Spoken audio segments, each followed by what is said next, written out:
The Boogeyman.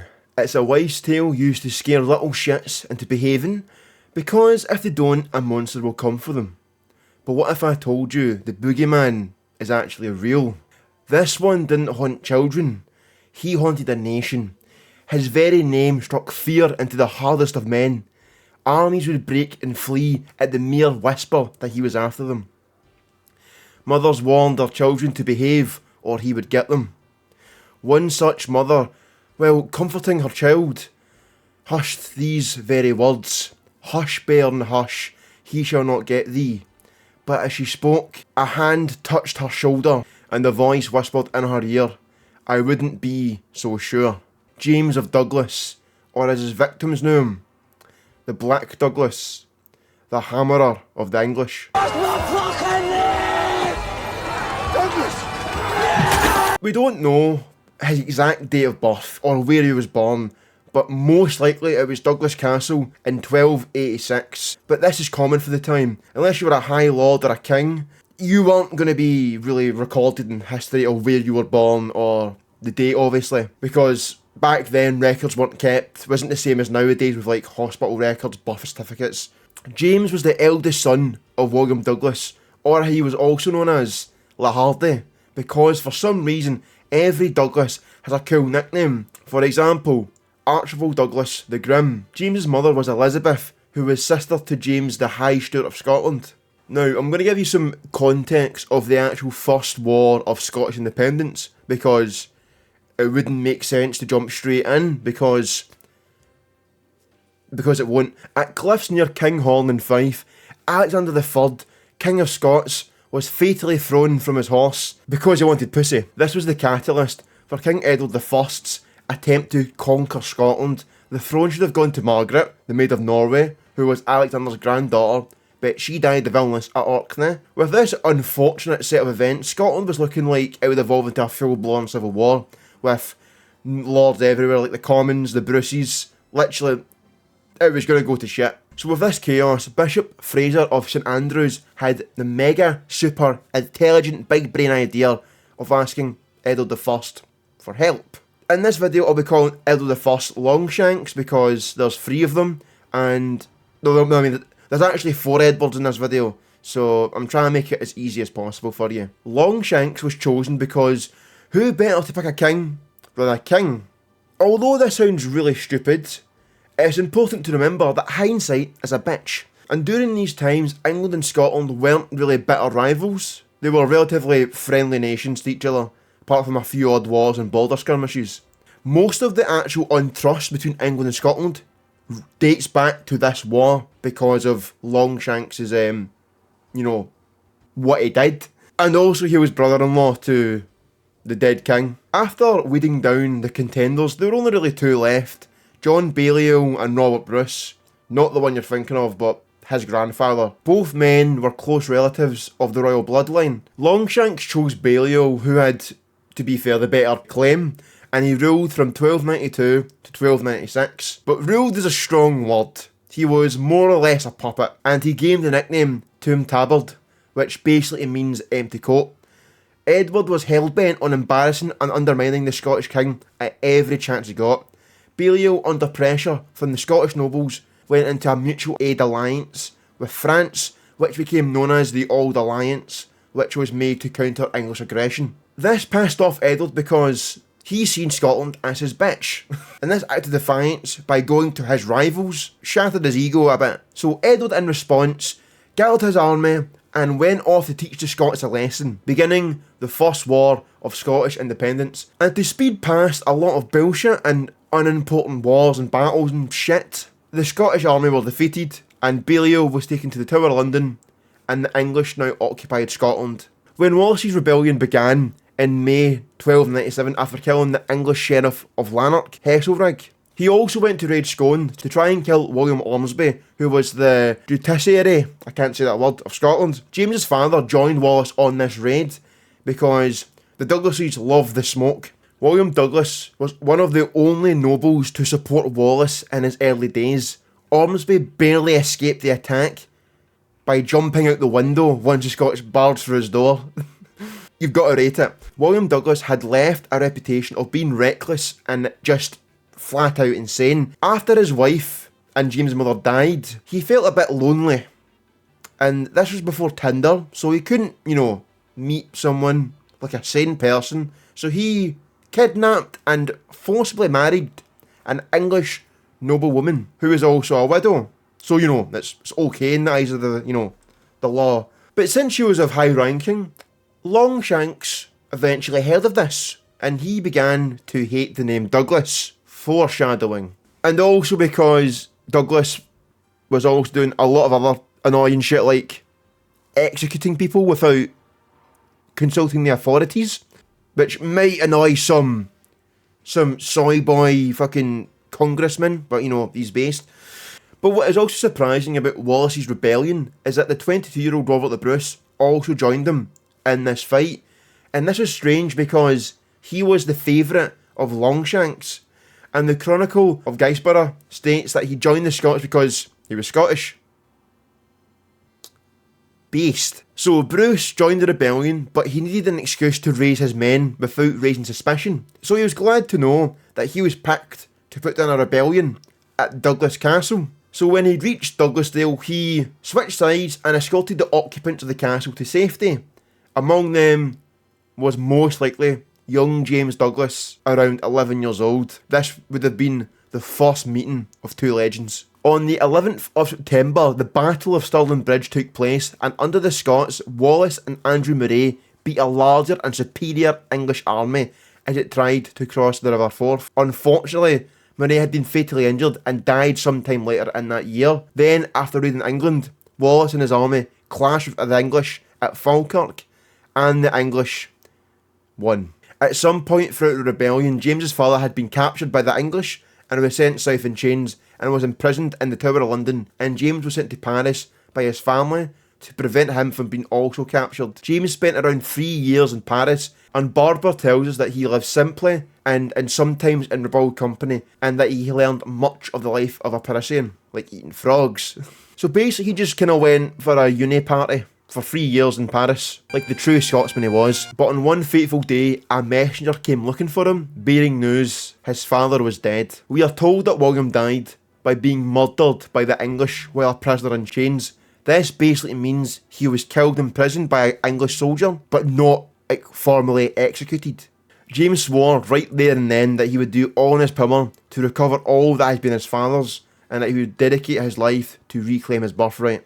He travelled back to Scotland and contacted Bishop Lamberton of St Andrews in Fife, and was given the job of waiting on him at the table. Lamberton was a staunch patriot of the Scottish cause. He also had the ear of the English officials, but we do know that he entered a secret bond with Robert the Bruce to push his claim as future King of Scotland. When Longshanks came north in 1304, he held an assembly at Stirling, and Lamberton saw this as an opportunity to get James into a situation to get his lands back. And for some context, James was 18 at this time. Lamberton led James into an audience with Longshanks, and Lamberton basically said, this man's father died in the war and he wants his lands because it's inheritance. And Longshanks then asked him, who was your father? And when he learned that his father was the hated William Douglas, Longshanks rose from his chair and was pissed. He seemed more preoccupied with the fact that James's father had been an ally of Wallace, and not about the actual son. And Longshanks told Lamberton that he was the true heir of Douglas's land because he rebelled against him. And being a smart man, Lamberton rushed James out of the king's presence because Longshanks was not to be fucked with. After being dismissed by Longshanks, James was more determined than ever to get his land back. And about 2 years later, while staying with Lamberton, a news had reached him about something big happening in Dumfries. Robert the Bruce and John Comyn had met up in Greyfriars Monastery on the 10th of February 1306. Some bickering turned into the unthinkable, and Bruce had stabbed Comyn in the church. Bruce wasn't a fool and knew that this sacrilege would be conveyed to the Pope and he would be excommunicated. This would mean that he'd be unable to be the King of Scotland due to religious restrictions. So he had to haul ass to Scone, or Scone, I'm calling it fucking Scone, to get him crowned before his excommunication was put into effect. As the story was told to Lamberton, James knew that this was his chance, and he told Lamberton that he was going to go join Bruce, and Lamberton gave him his blessing and some money. But he also knew that James couldn't just leave because it would look bad on Lamberton. So the plan was that he would sneak into the stables during the night and steal a horse called Ferrand and to escape St Andrews. Yes, we know the name of the horse, don't ask me why. And James carried out this plan successfully and broke into the stables and stole the horse and escaped. Also, to add more realism, the groom wasn't told of the plan and he was battered by James because he tried to stop him. Bruce and his retinue had made their way north towards Scone through Annandale, and after passing the town of Moffat, the cavalcade made its way towards Devil's Beef Tub, which is a real place in Scotland. An old Roman road rose over the side of the Beef Tub, crossing the hills to Clydesdale, but as soon as they started to climb, they saw a group of men on horseback waiting for them. It was James.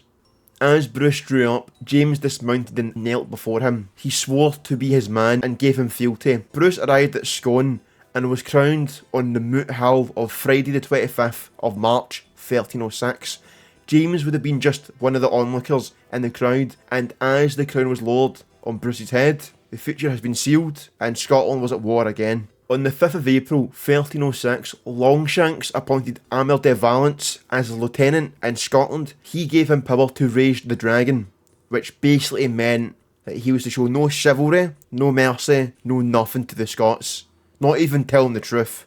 He could lie and, it'd be fine in terms of, warfare, which was a big thing back then. Like, these were their... Chivalry was what basically the Geneva Convention back then. I also feel like it's important to mention that Amel de Valence was the brother-in-law to John Comyn, so he wanted the smoke. He also had Lamberton arrested and sent to England. De Valence took up quarters in the walled city of Perth, and on the 18th of June 1306, Bruce appeared before the city walls with a small army and challenged Valence to surrender the city, or to come out and fight. Valence, being the solitude he was, declined because it was a Sunday, and that he would fight him the next day. Bruce took him at his word and withdrew to nearby Methven Castle. So Bruce's army were resting, cooking and settling down, and even some were sleeping, when Valence suddenly attacked. Some Scots did manage to organise a resistance, but most didn't have their armour or most weapons, so most were cut down and slaughtered, which quickly led to a rout. Bruce had barely managed to escape the battle as he was dehorsed multiple times. At the end of the battle, 16 Scottish knights and Thomas Randolph, who was Bruce's nephew, was captured. The 16 knights were executed at Newcastle later that year. James, like Bruce, barely escaped the battle, and the fragments of the army regrouped and headed east. This battle, even though it was a heavy defeat, changed Bruce. He tried to be chivalrous and was spat on for his troubles, so he knew it was time to take up a new tactic and fighting style. James also learned the same lesson as the king, and in modern terms, they locked in. Bruce and the remnants of his army headed west, with James among them, but it wasn't long until Bruce's enemies discovered where they were. James MacDougall of Lorne, who was cousin of the murdered Comyn, because for some reason everyone's related to Comyn, suddenly ambushed Bruce's army with around 1,000 men sent to Tyndrum.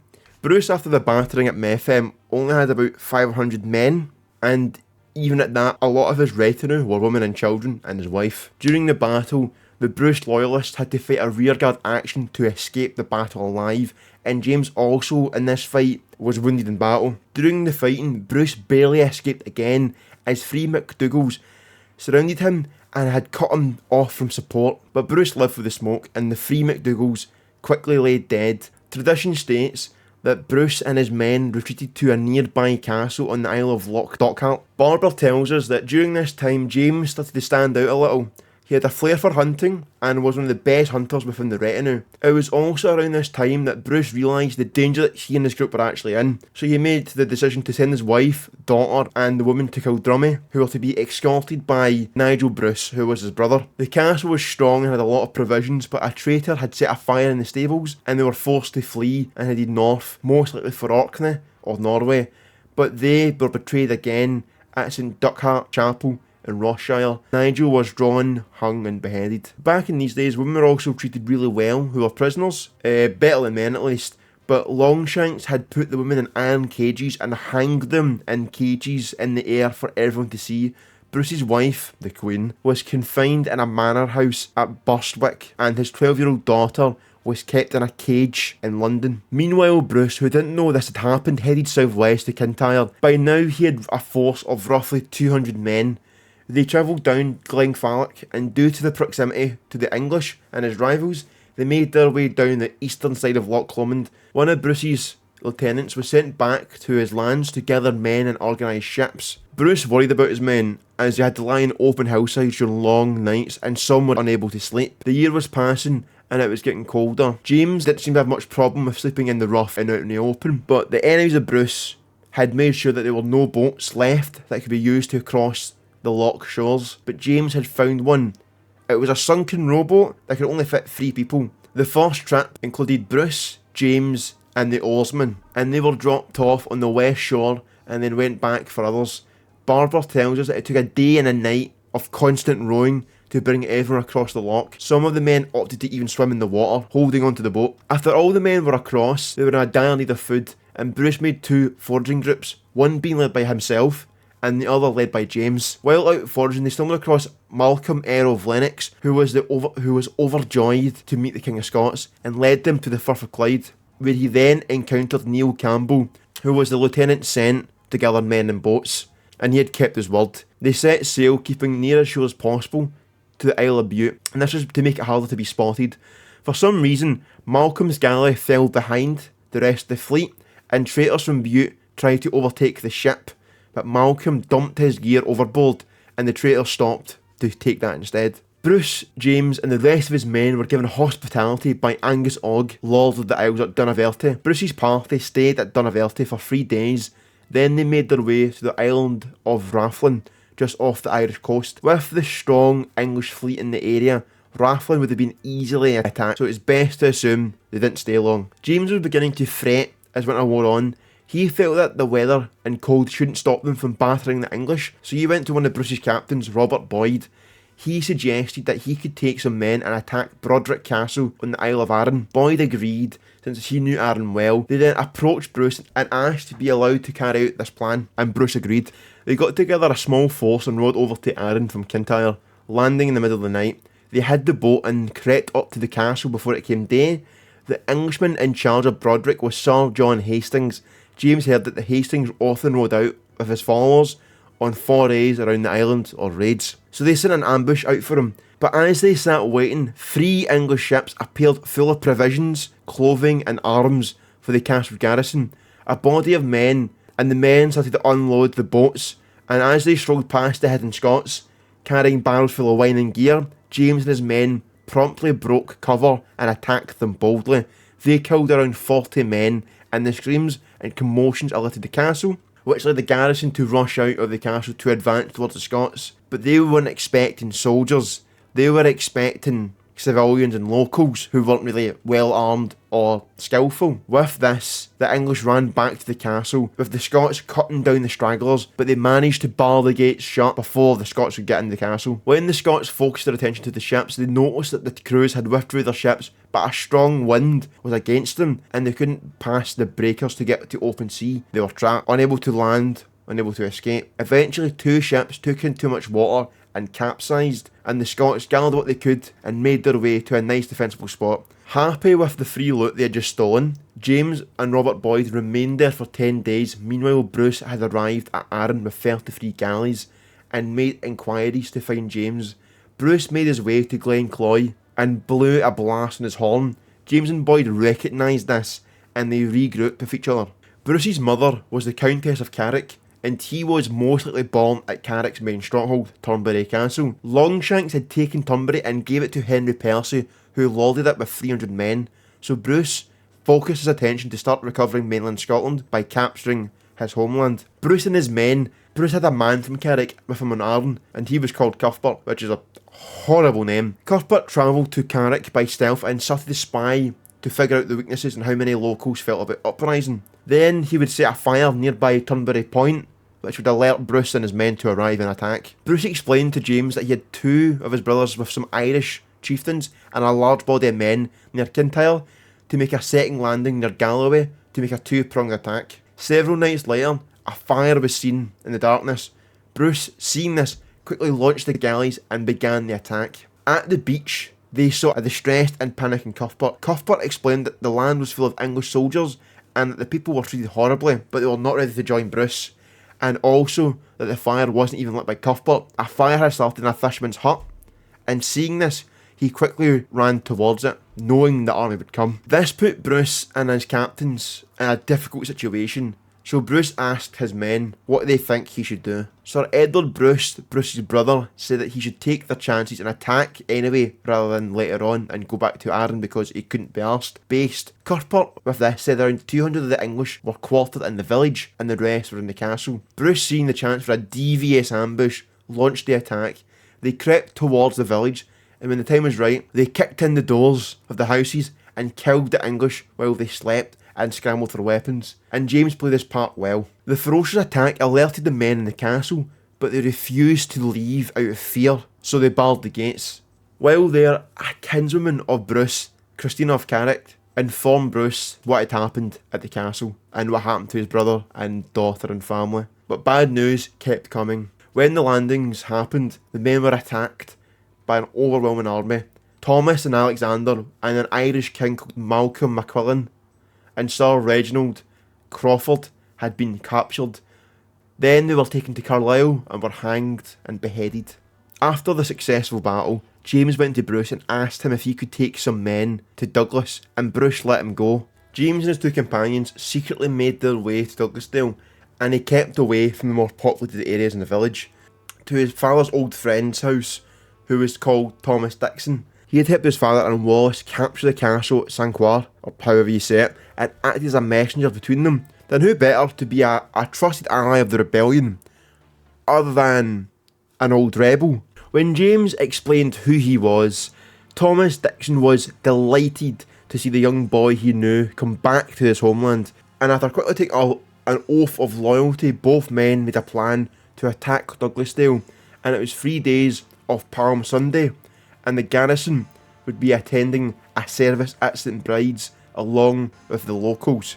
James went to the service, disguised as a farm worker. The English soldiers appeared from the castle, and they were all carrying a palm leaf. The around 30 soldiers crowded into the small church and had left their weapons outside of the church because it was heavily frowned upon, and I think foreshadowing. The locals also crammed themselves into the church, having hidden a weapon on each of them. The plan was, when everyone was ready, James would give the signal and everyone would boogaloo. But for some reason, James gave the signal early, and before everyone was prepared, he shouted his famous slogan, "Douglas, Douglas." Barbour tells us that upon hearing the signal, Thomas threw himself into the nearest Englishman and managed to kill 2 or 3, but was ran through and killed. This is at odds with the fact that Bruce granted Thomas lands of Symington in Lanarkshire for his services, but obviously this could have been a son. After seeing Thomas's death, grain of salt with that one, James pushed even harder and more ferocity, which led the locals to also get involved, and after the slaughter, 20 soldiers were killed and 10 were captured. James then sent a group of Scots to rush the castle, but when they got there, there were only a cook and a porter inside, and they had prepared a large meal for the Englishmen. But since they were all dead and not needing the meal, James invited the locals and they all ate the banquet. After the nice meal, all of the moving goods were seized and everything was to be destroyed to make it unusable for the English. All the provisions like wheat, flour, malt were brought down to the cellar and were scattered on the floor. James then brought down the 10 prisoners and beheaded all of them. And then he burst the wine barrels on top of the bodies and set the place on fire. Also, to seal the deal, he dumped the bodies of horses and salt into the well to poison the water to make the area unusable. One of James's spies brought him news of a large body of the English troops, said to number around 1,000 men, advancing south through Cunningham towards Kyle in Ayrshire. James had 60 men at most, so there was no point of thinking about even attacking the English. Yeah, he did it anyway. He knew the English needed to advance down a route called Macornock. This route crossed marshland and was a very narrow place to go on as well, so it was perfect for an ambush. The Scots laid an ambush all night, and the next day they caught a glimpse of the glare of the armour and weapons of the English, and as soon as the English advance ranks were in view of the Scots, the rest of the English army were in tight ranks.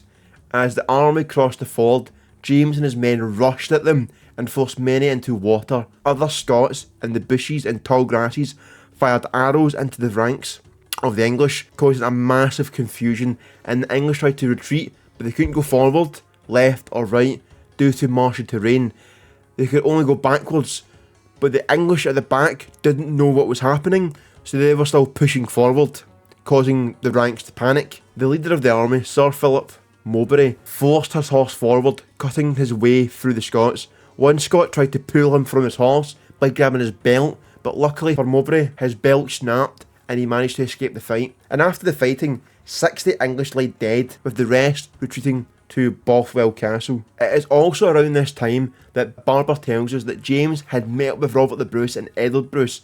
They were told by Robert he had been attacked by the English troops that were under the command of Aymer de Valence, but had managed to escape the fight alive. The whereabouts of Valence's camp was still unknown. However, James had seen an English camp while on his way to this very meeting, and also that the English would be easier to attack since they seemed unprepared for a sudden attack and were scattered about.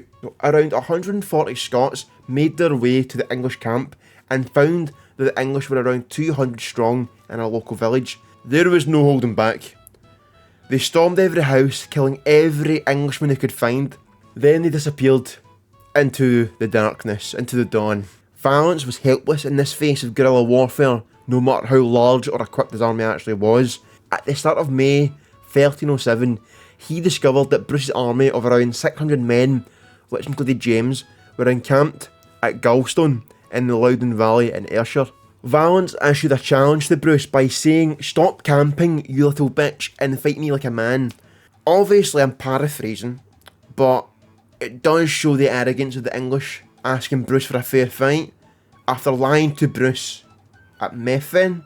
But Bruce wasn't a bitch, unlike Valence, and did not lie, and he said, "Meet me, bro, at Loudon Hill on the 10th of May. Now, if you've seen Loudon Hill, you'll know it's massive. The biggest parts are 1,000 feet high, and easily the most defensive spot in all of south of Scotland. Bruce, being Bruce, did not pick that spot. He went, big hill, let's fight at the bottom of it. Bruce was a genius at making small numbers mean nothing by utilising the terrain. Bruce had been to the low ground of Loudon Hill a few days earlier to inspect the ground and find an ideal spot. He noted that the road from Darvel to Straven ran under the flanks of the hill. On the wide, firm ground that started to narrow with a bog encroaching on either side, Bruce saw his chances and had his men dig 3 rows of ditches across the narrowing ground, and Barbour says a bow shot apart.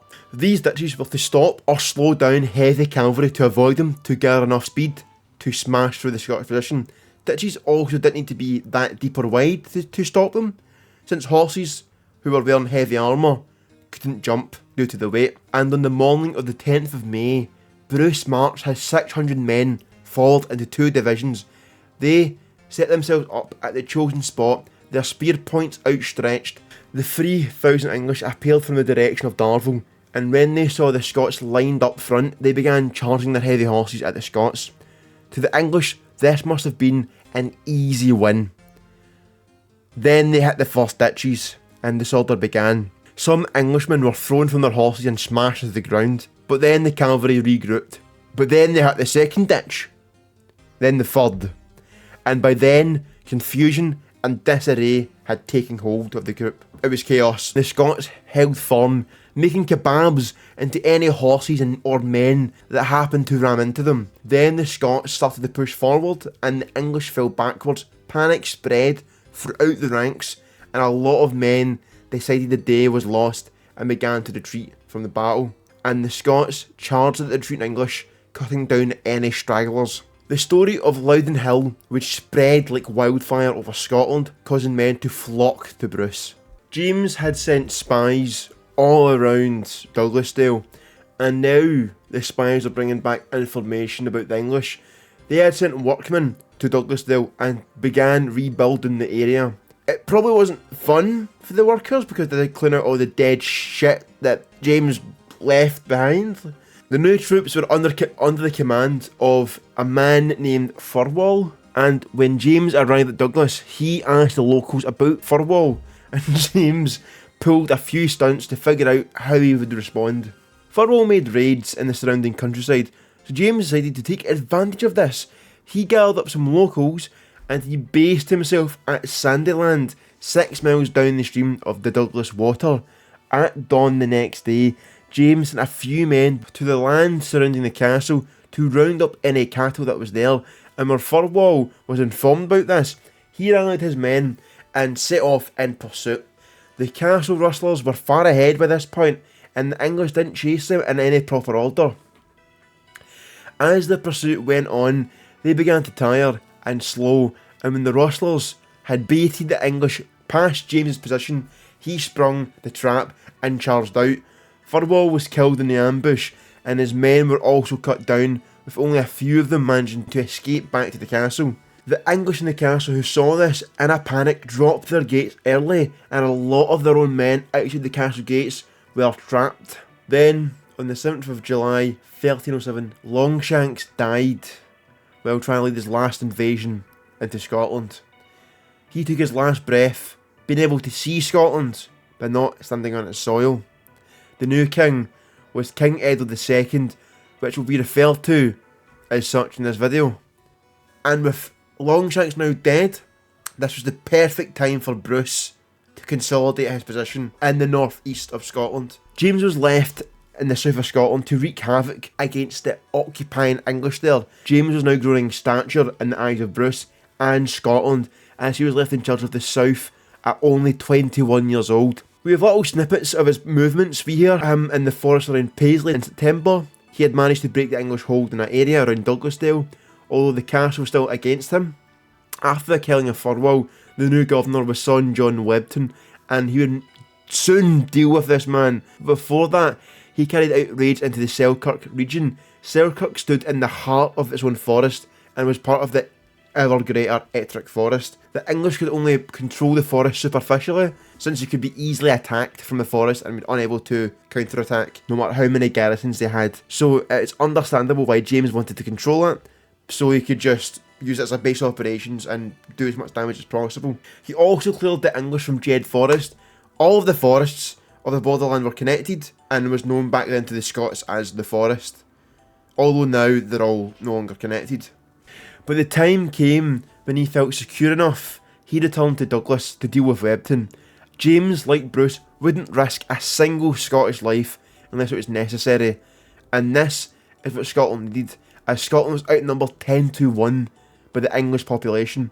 When James got back to Douglas, he employed the same tactic on Furwall. He had 14 men load sacks of hay on horses and took them by the castle in full view of those battlements. Basically, that meme that I'll play right now, that's what happened with the English. It would have been easy pickings to just take the Scots stuff. So Webton moved his men and went to take the Scottish people's stuff. But then the Scots went past James's position and they threw the sacks of hay off the horses and drew their weapons. This startled Webton's men because they thought they were locals and not armed soldiers. But this confusement and astonishment, both equally, turned into fear. They realised behind them that James and his men had left their cover and engaged the English from behind. They were encircled. No Englishman survived the ambush, and Webton was cut down. James with his men quickly turned and charged the castle and managed to get past the gates, and the castle fell. But unlike in previous engagements, James let the surviving garrison leave to go back home to England. As the Scots looted the castle, they discovered a letter for Webton from a lady, and it was roughly said that if he was ever to be a true lover, then he should kill James in battle. Webton died for pussy. There you go, gentlemen. Women are the problem of everything. I'm joking. To stop this re-garrisoning of the castle, he just destroyed the whole thing. Bruce had consolidated his power in the north. Bruce's now only surviving brother, Sir Edward, fought to consolidate Galloway. He was a very skilled cavalry commander, but he lacked the king's judgment and was known to be rash and reckless. This is quite important foreshadowing for one of the biggest battles ever in Scottish history. And he also deserves a video in himself, with the King of Ireland and stuff, but maybe for another day. James concentrated on his own sphere of operations with royal consent. He had control of Douglasdale, much of the forest, and was making inroads into Lothian and the eastern borders. During his raids, James would end up in random places unannounced. On one occasion, as it was becoming night, he decided that his men should bunk at Hatfrew near Peebles. As James and his men approached, they heard voices within the building, and James crept closer. But when James got close, he recognised a voice. At his signal, his men drew their weapons and encircled the building. Those inside at some point became aware of the Scots' presence and tried to grab their weapons, but the Scots charged in and quickly wiped out the defenders. One of the prisoners of the English were immediately recognised by James. It was Thomas Randolph, the nephew of the king, who was captured at Methven. Randolph had agreed to fight for the English after his capture, which isn't unusual for the day. Sometimes the prisoners agreed to fight as a form of ransom, or just because they wanted to fight for the stronger side, like a bitch. James took Randolph to Bruce, and the king was very pleased with his fine catch, but Randolph wasn't sharing the same feelings. The English had done a CIA psyop on him and had brainwashed him into a staunch English larper. They had told him that Bruce was a mere rebel pretending to be a king, and the real king was Longshanks, rest in peace. They had actually given him the nickname King Hob, which means King Bobby, whatever that means. Bruce had power to order his death, but instead chose to take him under his wing and set his mind right, and eventually he did. Bruce had to continue the war, not only against the English, but the Scots that opposed him, and there were plenty. One such Scot was John of Lorne, who was located at Dunstafnage Castle in the Western Highlands, with Barbour telling us that he had a force of 2,000 men. The Royal Army most likely travelled around the head of the Loch Awe, and this would lead to a place called the Pass of Brander. Bruce would have seen this obvious strong defensive spot. This was an obvious ambush waiting to happen, and marching in there blindly would end in complete annihilation. So what did Bruce do? He marched in there blindly. On a decent morning, the mist normally lingers on the hills and rises as the sun heats the air up, and Bruce would use this to his advantage. James was the main man Bruce needed for the job he had in mind. James was tasked with taking a force with lightly armed men, mostly with bows, of the pass. They were to make their way along the heights till they were above the pass. From there they would ambush the ambushers when they were in bow shot range. Meanwhile, Bruce would march the main force straight into the path as if they were forcing their way through. The next morning, Bruce marched into the pass. It was so narrow that horses had to march in single file lines. John of Lorne was a pussy, so he chose to spectate the battle from a galley while his men did the dirty work. The battle then began by rolling boulders down to cause mayhem within the long drawn out column.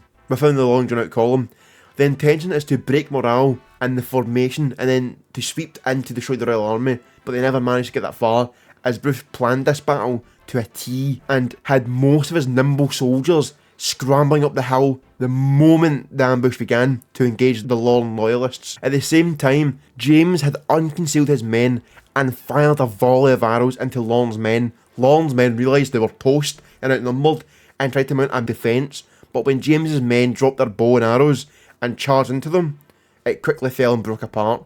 The survivors fleeing to regroup towards the far end of the pass with the River Awe into Loch Etive. The pass crossed the bridge and the men tried to destroy the bridge, but Bruce's men didn't let that happen and quickly managed to charge over the bridge and cut down the defenders. When John of Lorne realised that he had lost, he fled back to England on his boat, and with that, Bruce took out another enemy and retaken another castle. After consolidating his position in Argyll, Bruce held a council at Ardchatton Priory on the north shore of Loch Etive. James would have been present and would have held a dominant position. As it is usual in times of war, advances were made in technology, and In James's personal group was a man called Sim of the Leadhouse, and Sim came to James with an invention he had made. It was a rope ladder. But wait, I bet you're saying, Lugs, the rope ladder has been a thing for centuries before.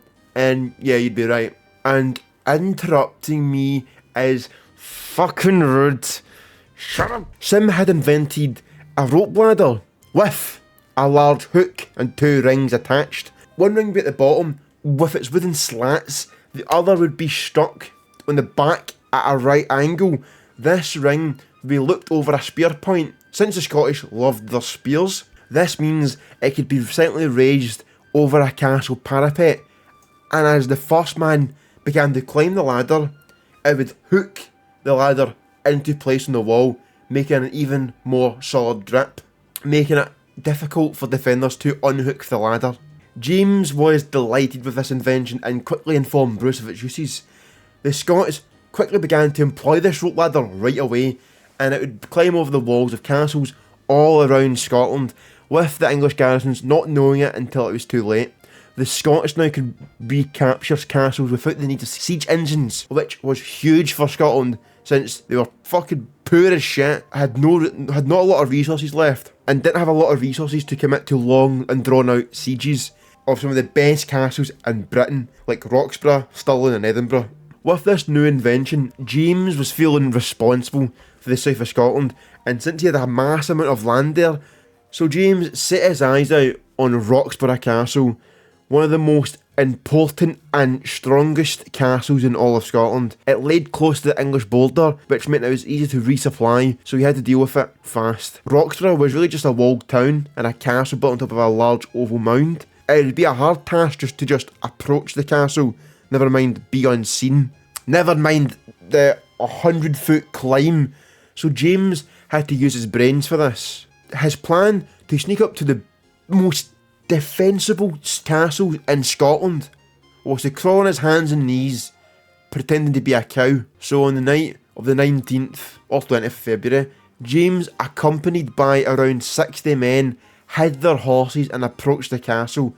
In the murky night, the men wore long black cloaks and got on their hands and knees and crawled in a single file line, pretending to be cattle.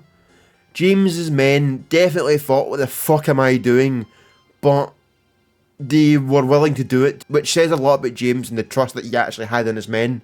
That a man on the wall actually shouted out to inform a farmer that his cattle were stray again. Which mean the English believed they were cattle. I've got no proof for this claim, but I believe that James was moving while he crawled. Then the guards who were on the wall went back on patrol, which allowed James and his men to raise the rope ladder above the wall undetected. Then with a clink, the rope gripped the wall and Sim of the Leadhouse climbed up first, but a guard had heard the noise and ran to investigate. The English guard had reached the ladder as soon as Sim climbed over the top, but Sim drew out his dirk and grabbed the Englishman by the throat and stabbed him repeatedly before throwing him over the wall. And the Chad shouted down, saying that everything was all good. As the Scots waited their turn to climb up the wall, another English guard seen Sim, and instead of alerting the rest of the garrison, he went, fuck it, I'd win, runs at Sim. Sim just throws him off the edge, and a second Englishman hits the ground. They had stealthily made their way towards the main tower. The garrison, under the command of the Knight Guilliman Defence, was celebrating Shrove Tuesday. They were drinking and dancing, then to the horror they had heard the words that had been given the English soldiers PTSD for the past decade. Douglas, and James with his men stormed in and began slaughtering the English and capturing more. The garrison tried to make a defence, but they were quickly overran and just destroyed. The Fens managed to flee the hall and lock himself with a few men in a turret. The Scots were that brutal in their assault that some Englishmen preferred to jump off the wall and take their chances of surviving than fight the Scottish. The next morning, the Fens realised the castle was lost, but he was a brave knight and refused to back down and held the turret. The Scots would fire arrows at the turret the moment they had seen movement, and one managed to hit the Fens in the face. He feared that the wounds would kill him, so he surrendered on the term that his men and him could leave safely back to England, which James agreed to. Unfortunately, the French's wounds were too severe and he died on his way back to England. Sim was sent to inform Bruce of his siege of Roxburgh, and Bruce was delighted, rewarding Sim for his bravery in battle, most likely lands or riches. Then Edward Bruce was sent with some men to dismantle Roxburgh as part of the scorched earth policy to leave it useless to the English. Thomas Randolph, hearing the success of James in Roxburgh and wanted to one-up him, captured Edinburgh Castle using a similar strategy to James. Now, the capture of Edinburgh Castle deserves its own video in itself, but I'm making a Thomas Randolph documentary as well, so wait for that. If it doesn't happen, you'll just see a random Edinburgh Castle video, but yeah. With this, a healthy rivalry began to flourish between James and Randolph, trying to outdo each other in feats. The taking of the castles was going very smoothly, but there was one rare slip-up from Bruce. He had assigned Edward Bruce to siege Stirling Castle. From Lent 1313 till almost midsummer that same year, Edward Bruce was encamped at Stirling with his men, forming a circle around the wall, trying to starve the castle out. Edward Bruce, as I've described to you, is reckless and didn't have the same views of Bruce and James' avoidance of unnecessary risks. So he got bored and wanted to speed up the process of taking Stirling Castle. So Edward Bruce struck a deal with Sir Philip Mowbray, who was a Scot fighting on the English side, Kirk, who was in command of Stirling Castle. Edward made a pact that unless an English army came to within 3 miles of Stirling to fight for the relief of the castle before Midsummer's Day, 1314, Mowbray would hand it over to the Scots. This arrangement suited Mowbray as it meant the castle supplies could be rationed to ensure the garrison's survival no matter what, and he definitely knew the impact of the signing of this pact. Edward thought he was getting a better deal, of course. He would assume the English would just sit and wait for it to fall like the other castles, so he happily went back to Bruce to tell him the good news. Bruce, upon hearing this, could barely suppress his rage. Bruce knew this was basically a call to arms against King Edward II, and Bruce was right. England sent the call out all over Europe and as far as Constantinople to gather Gilles d'Argentan, who reckoned to be the third best knight in all of Europe. Letters went out to France, Gascony, Flanders and Brittany. Troops were summoned from Wales, Ireland, Hainault and Germany. Even the Scots, who supported England from the start, gathered to fight. Bruce rebuked his brother for his part in putting Scotland's future in jeopardy over him being bored of doing his job, but still the right mind to not cause division in Scotland, because they needed as much as they could get for this future battle. Bruce would have spies all over the border, keeping him posted of any movement by the English. Luckily for Bruce, King Edward II sent out summons to all his loyal Scots for footmen to gather at Wark-on-Tweed and cavalry at Berwick-upon-Tweed on the 10th of June. By mid-May, Bruce gathered his army at Torwood for training, with James training his own division. They had to drill the soldiers in new tactics designed to counteract the English heavy cavalry, and this was the Skiltron. The Skiltron involved spearmen formed into formations like a hedgehog, with the spears poking out at all angles. The Skiltron was basically a fortress of men, which was almost impossible to break their formation when training correctly. Although the formation's biggest weakness was archers, due to men being stationary and becoming huge targets, Bruce developed and improved the tactic. He would train his men to advance as one unit, keeping the impenetrable formation while being able to move. James had his own Skiltron of 1,500 to 2,000 men, which took the next few weeks to train. Bruce expected the English to travel through an old Roman road, running north towards Stirling and the River Forth. As Midsummer's Day drew close, Bruce drew his troops to the formation, back to the position he had chosen to wait for the English. The Scots faced the Roman road and arranged in 4 divisions. Bruce was closest to Torwood, and like the others contained somewhere between 1,500 to 2,000 men. Next in line was Edward Bruce's formation, with similar numbers. Then there was James's Skiltron. Nearest the village to St Ninians was Thomas Randolph's formation. Other than the 4 divisions, Bruce had 500 light cavalry under the command of Keith, the Marshal of Scotland, who had a special role in this battle. The English army, around 20,000 foot soldiers, not including the Irish contingent, and educated guesses put the amount of cavalry around 3,000 men. We are told this army, its workers and its baggage train stretched over 20 miles. The manpower ratio between the Scots and the English were 3-1 in this battle, and to add to that, the English had superior weaponry and armour. More men had come to the aid of the Scots, but Bruce wouldn't let them in the Skelton ranks since it would risk the formation. Instead, they were sent to rest in the camp atop of Gillies Hill. Bruce's scouts had reported the advance of the English army crossing the River Tweed, most likely on the 17th of June. The army halted briefly at Edinburgh on the 19th. We are told that it was urged to reach Stirling by the Dalrigh Agreement II by Edward.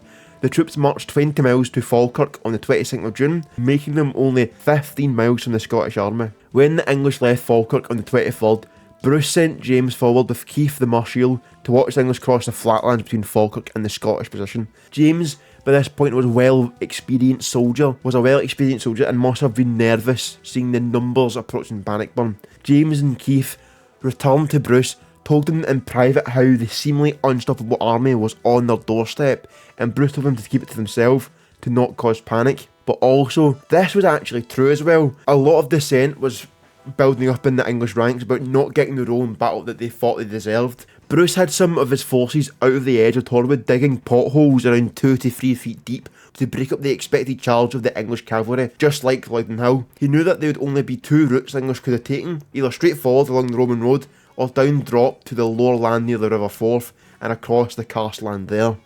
The English army had passed Torwood Castle, and when they had reached the West Plain Farm, they sent 2 heavily armoured divisions of cavalry, one right down onto the land of the River Forth to head for Stirling Castle, its line making it too low for the main body of Scots to even notice. The other division going left, cutting through what was left of Torwood and directly for the Scots. Bruce was out with men helping them direct operations of digging the potholes when the 2nd English division burst through the trees.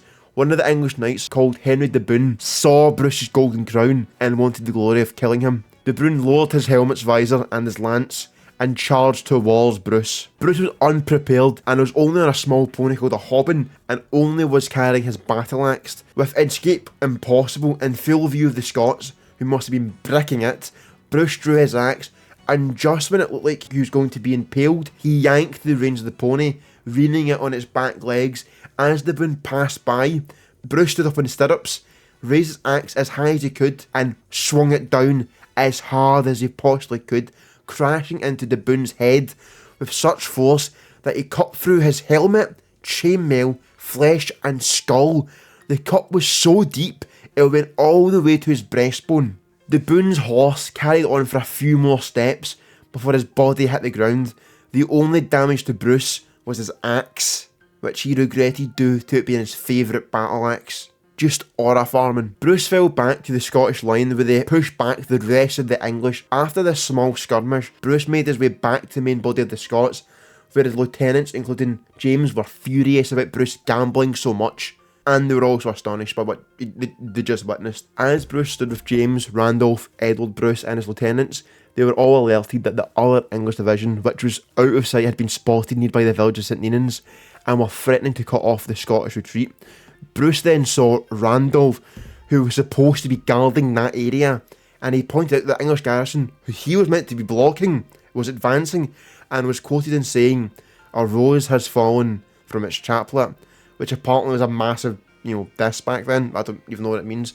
Randolph then sprung into action, regrouping with his Skelton. The English division were led by Sir Robert Clifford and Sir Henry Beaumont. The English didn't expect to see the Scots marching out for battle, and they had around 600 cavalrymen under command, with some of the best armour and weaponry.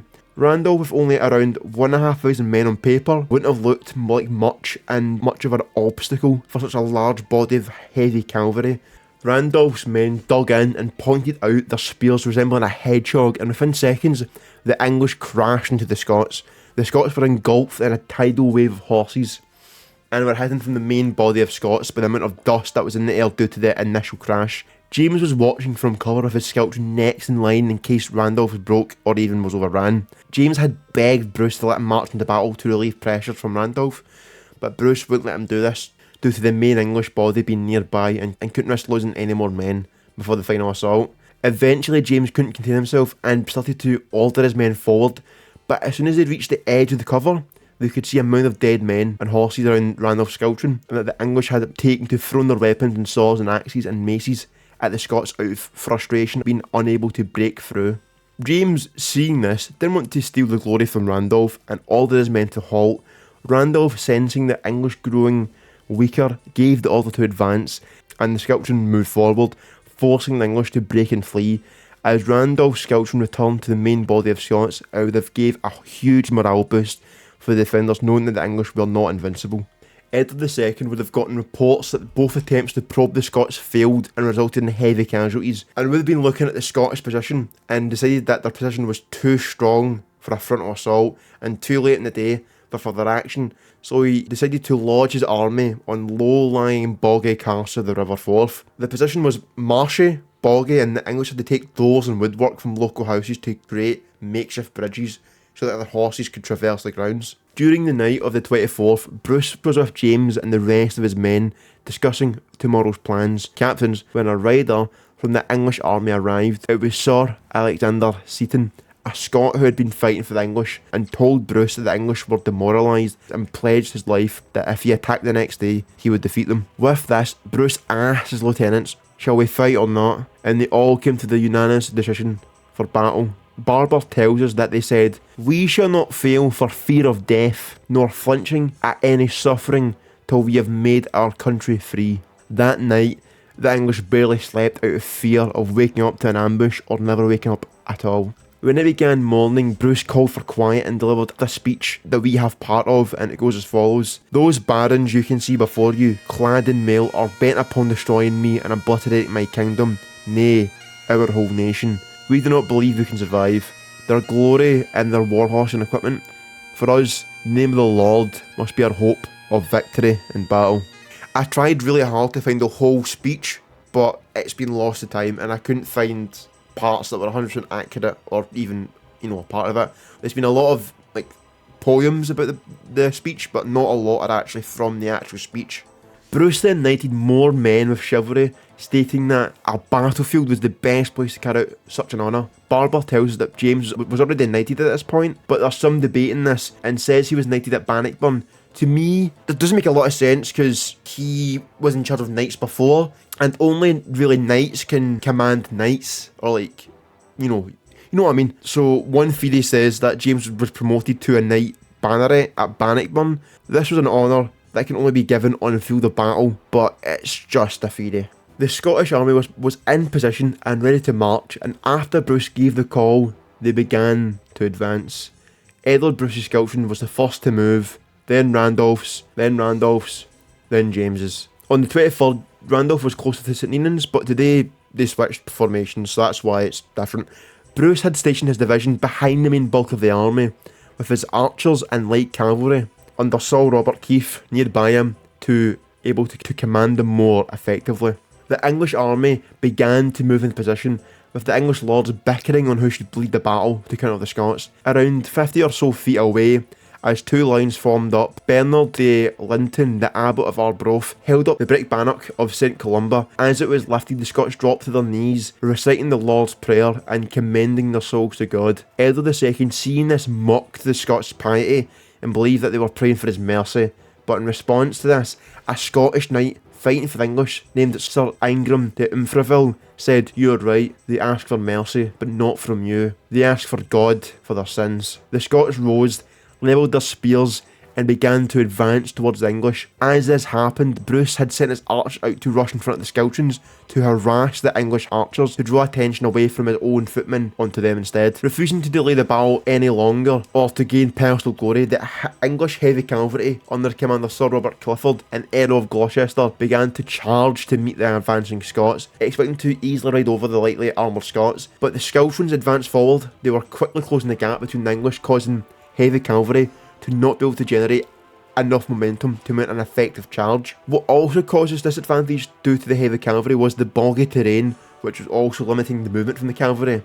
This began to cause a huge problem for the English cavalry as the wall of Scottish spears got closer, so did the rear of the English footmen, leaving less and less room to be able to effectively engage the Scots. So basically, Scots were moving forward, the cavalry was moving forward, and behind them, the English were moving forward as well. The heavy cavalry smashed into the Scots, with Gloucester and Clifford being killed instantly by the wall of spears that came to meet them. Observers said that men would sink into the Scots like men falling into the ocean. Within minutes, the English cavalry was almost but destroyed. Finally, the English archers were ordered to fire into the Skeltrons. However, due to the ranks being so narrow, the English arrows flew over them. Due to this, they were ordered to fire directly at the Skeltrons. This caused a mass friendly fire disaster, as the cavalry was so tall they shielded the Skeltrons from any major volleys. The archers moved across the battle over the Pell Stream to get a more point-blank shot in the side of the Skeltrons, but seeing this, Bruce immediately ordered Keith to charge light cavalry to disperse the English bowmen. The Scottish cavalry then overran the archers, causing mass casualties. When the English archers escaped back into the army, Keith began patrolling the Pell Stream to avoid any future movement from the archers. But that was the last movement from the archers. Not risking ending the battle in a stalemate, Bruce committed his own regiment into the battle, with them filling the gaps in Douglas's front lines. Seeing this, the men who were still in the Scottish camps, who weren't able to join the Skeltrons, also charged into the battle to aid the Scots. The English began to give more and more ground, and the Scottish victory was becoming more a matter of time rather than an if. With this, English commanders began to tell Edward II that he should retreat from battle, and Edward agreed, and the withdrawal of 500 knights was sent to protect the king's escape. But Sir Giles de Argentine, one of the best knights in Christendom, informed King Edward he wasn't used to fleeing a fight, so he reined his horse and charged into the Scots, and he was quickly impaled by a Scottish spear. Seeing their king flee from battle, the English ranks collapsed, and men started to flee from the battle. Many of them escaped over the gorge of the Bannockburn.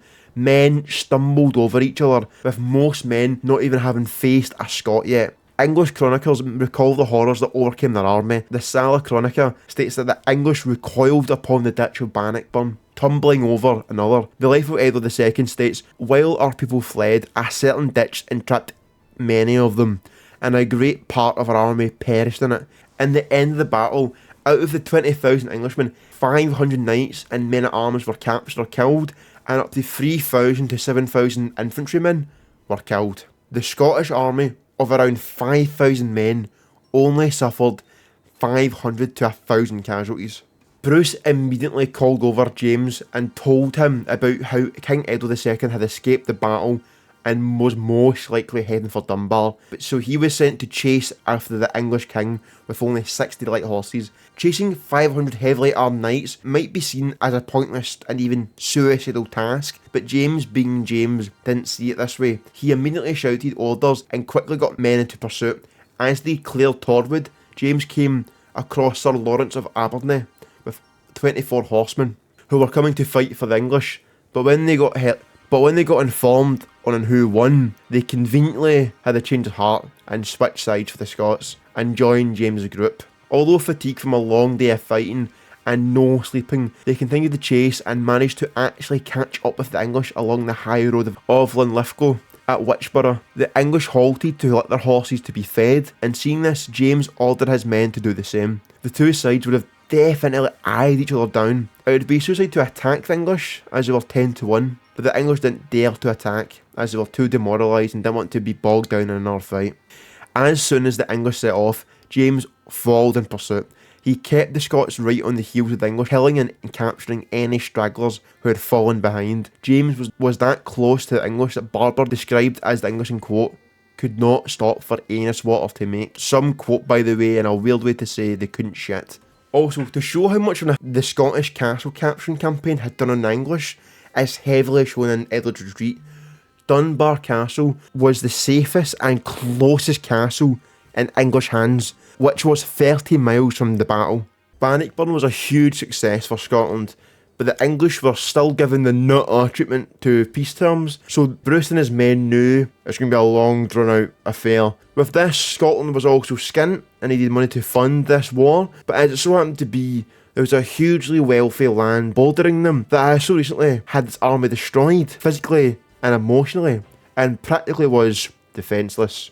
He was going to make the English pay, literally, for their own defeat, and who better to lead these raids than the boogeyman of the English? James, with Edward Bruce and a body of seasoned veterans, crossed the border into Northumberland, and he struck down south, burning the towns of Burgh, Appleby and Cuxawald. The people of Coupland feared James sacking and burning their town, so they paid him to leave them alone. They travelled down into the bishopric of Durham, where they forced a tribute from the clergy, ensuring that no harm would come to their farms or goods. They carried on as far as Richmond. There they gathered hostages to ransom. They then made their way back to the border, following the valley of the River Swale into the Pennies. From there, they crossed the River Eden and followed up to Carlisle. Then they slipped back over the border unopposed. This raid kept the Scottish war machine well greased, while also weakening their enemies. As this video goes on, England becomes just like an easy money farming glitch for the Scots, and they abuse this over and over again. With this raid, James did that good of a job, Bruce gave him the title of the Wardenship of the Border. Normally only 3 wardens were made for the east, west and middle, but James was just that good. The raids continued and the pattern emerged.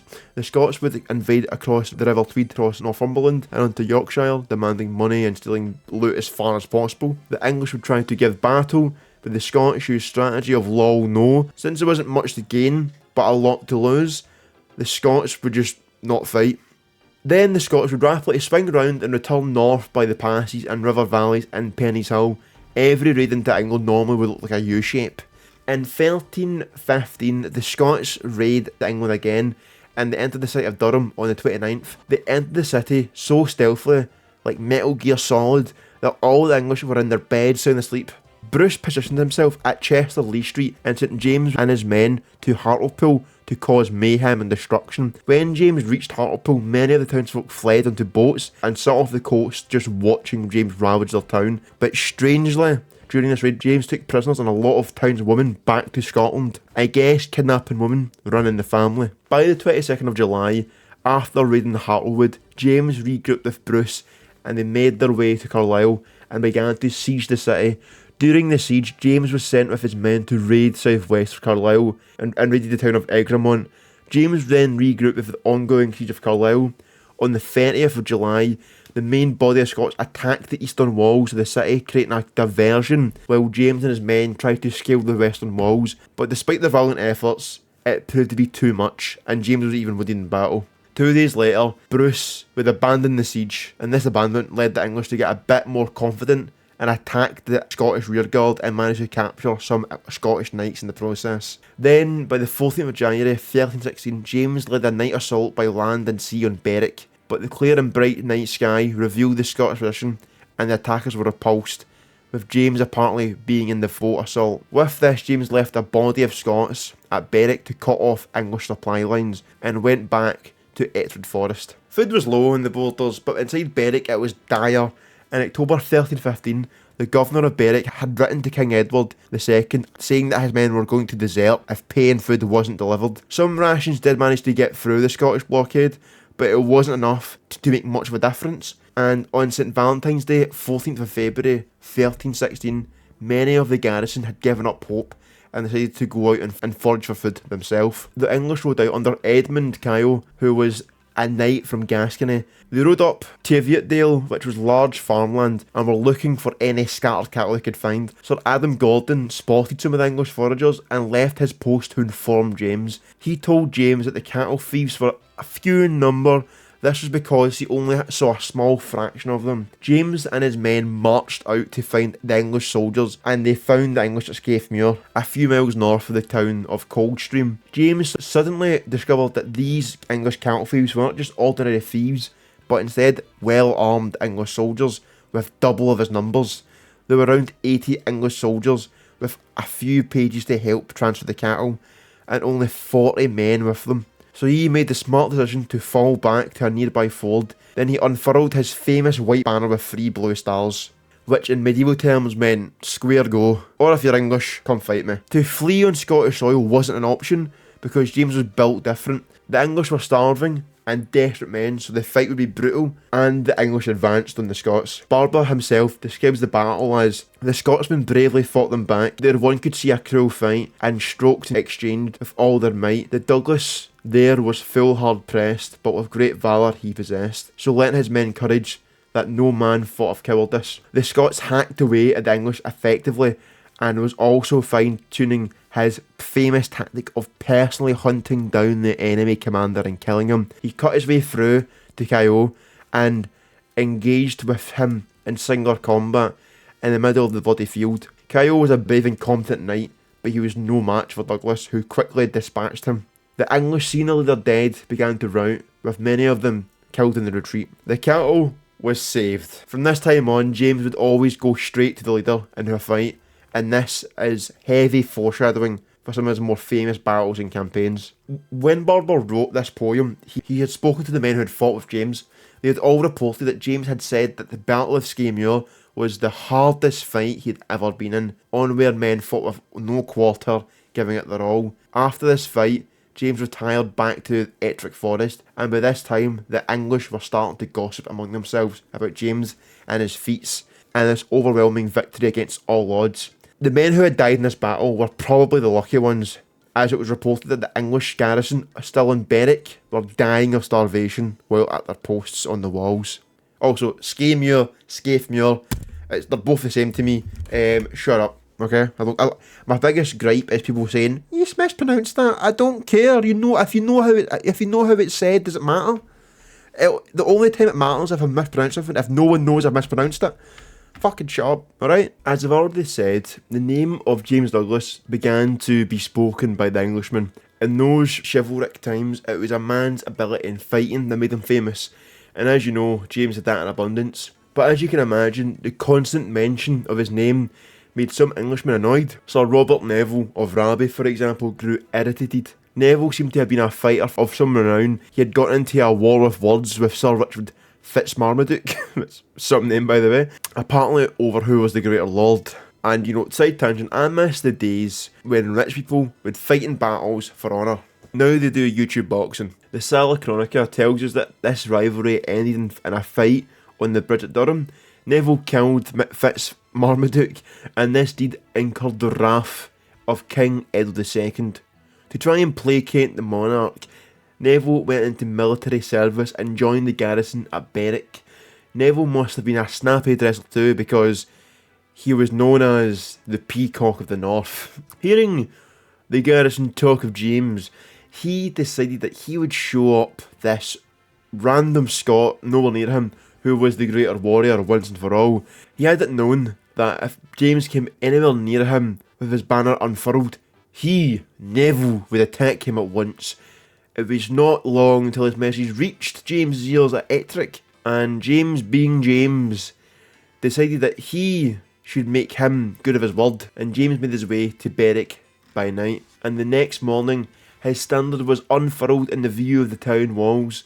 He also sent off a few of his men to set some surrounding buildings on fire, just in case Neville did not get a clear view of intentions. Neville gathered his followers and, unfurling his own banner, rode out and took up a position near a nearby hilltop. He must have had some kind of strategy in mind, or have set up some kind of ruse, because Barbour tells us that he waited a while because he believed the Scots would break in search for... He probably thought that the men James had sent to the buildings would pillage and take what they could and not return to the fight. But James's men were far too experienced and disciplined for that, and they returned as fast as they could. The Scots went into attack formation and, probably to Neville's surprise, rode straight for him at the hilltop. Neville's forces marched forward and expected and easily overrun the outnumbered Scots. In the words of Barbour, then with a rush they made attack. The sound of smashing spears arose, and on each other dealt his blows, and the blood burst out of gashes wide. The fight was fierce on every side, for each man fought with might and main to drive his foeman back again. In the middle of the melee, James came face to face with Neville, and they set to combat, and it wasn't long before the fateful blow came, and the Peacock lay dead on the soil of Scotland. After killing the Peacock, James charged into the surrounding Englishmen. His men followed by example, and the English began to buckle and break. The Scots, following at the heels, cutting and slashing. Neville's brother Sir Ralph was cut down, and the Scots captured some Englishmen, including the Baron of Hilton. When the field was clear, James allowed his men to loot the surrounding bodies, with most likely the Englishmen watching from the town walls of Berwick. Then they returned westward back to the forest.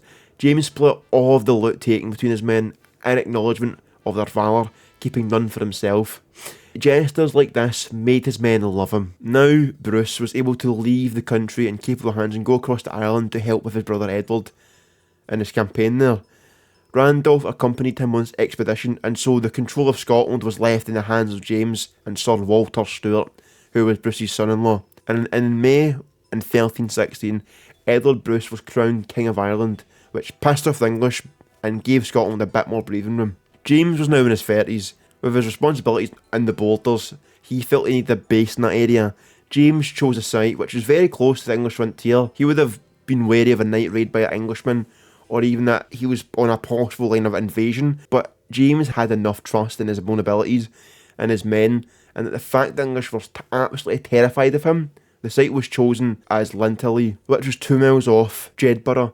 Jedburgh had its own castle, and it had been in the Scots control since Bannockburn a few years before, but James preferred his own location. From his new position, he could be able to reach most areas of the border quickly when danger threatened. When Bruce was absent in Ireland, the English thought that they could perhaps take advantage of the situation and invade Scotland. King Edward II had appointed the heir of Arundel to the wardenship of England north of the River Trent. Arundel wanted to strike when Bruce was away and absent, so he gathered a detachment which was around a few thousand men, and he had issued an axe to each of his men, and they were ordered to cut down every tree across the border to give, James Douglas as little, shelter as possible. Deforestation wasn't a new thing back then. The English done it against the Welsh as well when they conquered Wales. Arundel marched his army north in February 1317 and headed for the border at Carttle Bar. Word was brought to James and he had prepared a feast for his men in celebration of the new base being built as some sort of housewarming party.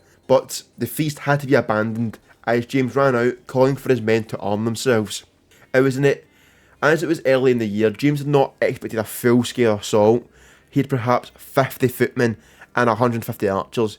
He led them on the road south to the place where he knew that the invaders would have to pass. The road that the English would have to go down was a very narrow and heavily wooded area. James and his men had to walk fast. They would ply branches off either side, just enough to make a barrier impossible for horses to pass through. He had his archers behind this barrier, ready to ambush the English when they came up. The English vanguard appeared before them, but James held his men in check until he had the enemy exactly where he wanted them. At his signal, the archers unleashed several volleys of arrows, taking out many of the Englishmen before them. James then led his men forward, and they ran into the English leadership. James, of course, had picked out the man he thought was the leader, and he rode straight for him. The English captain spurred forward to meet James, but the initial shockwave of the Scottish riders tore many of the English from their saddles. The captain among them, James jumped from his horse and drew his dagger and killed the man on the ground. On top of his helmet was a hat trimmed with fur.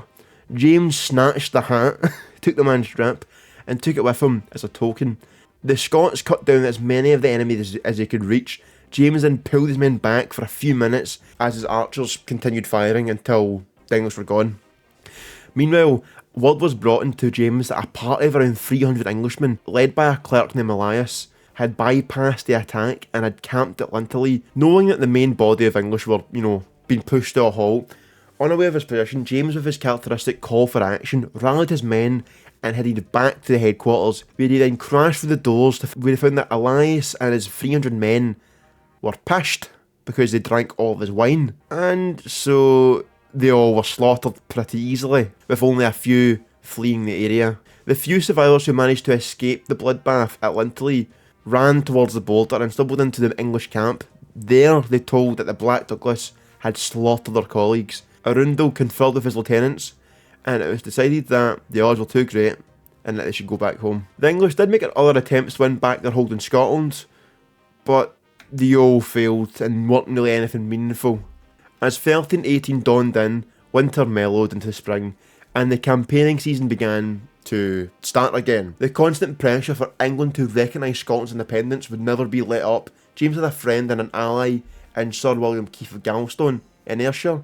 During a meeting, Keith explained that he had a relative through marriage who was in charge of a section of the walls at Berwick. He told Bruce that his relative, named Simon Spalding, would be willing to help the Scots enter the town for a bribe. Simon's wife was a cousin of Keith, but Bruce felt that this story could be a ruse by the English to lead into a trap. He considered it for a while, but decided that it was worth the try at least. But the Scots should be wary of an ambush. So who's going to lead this raid in Berwick? You already know the answer, James Douglas and Thomas Randolph. Bruce informed them that they should lead a joint army to capture the last town north of the border, still in English hands.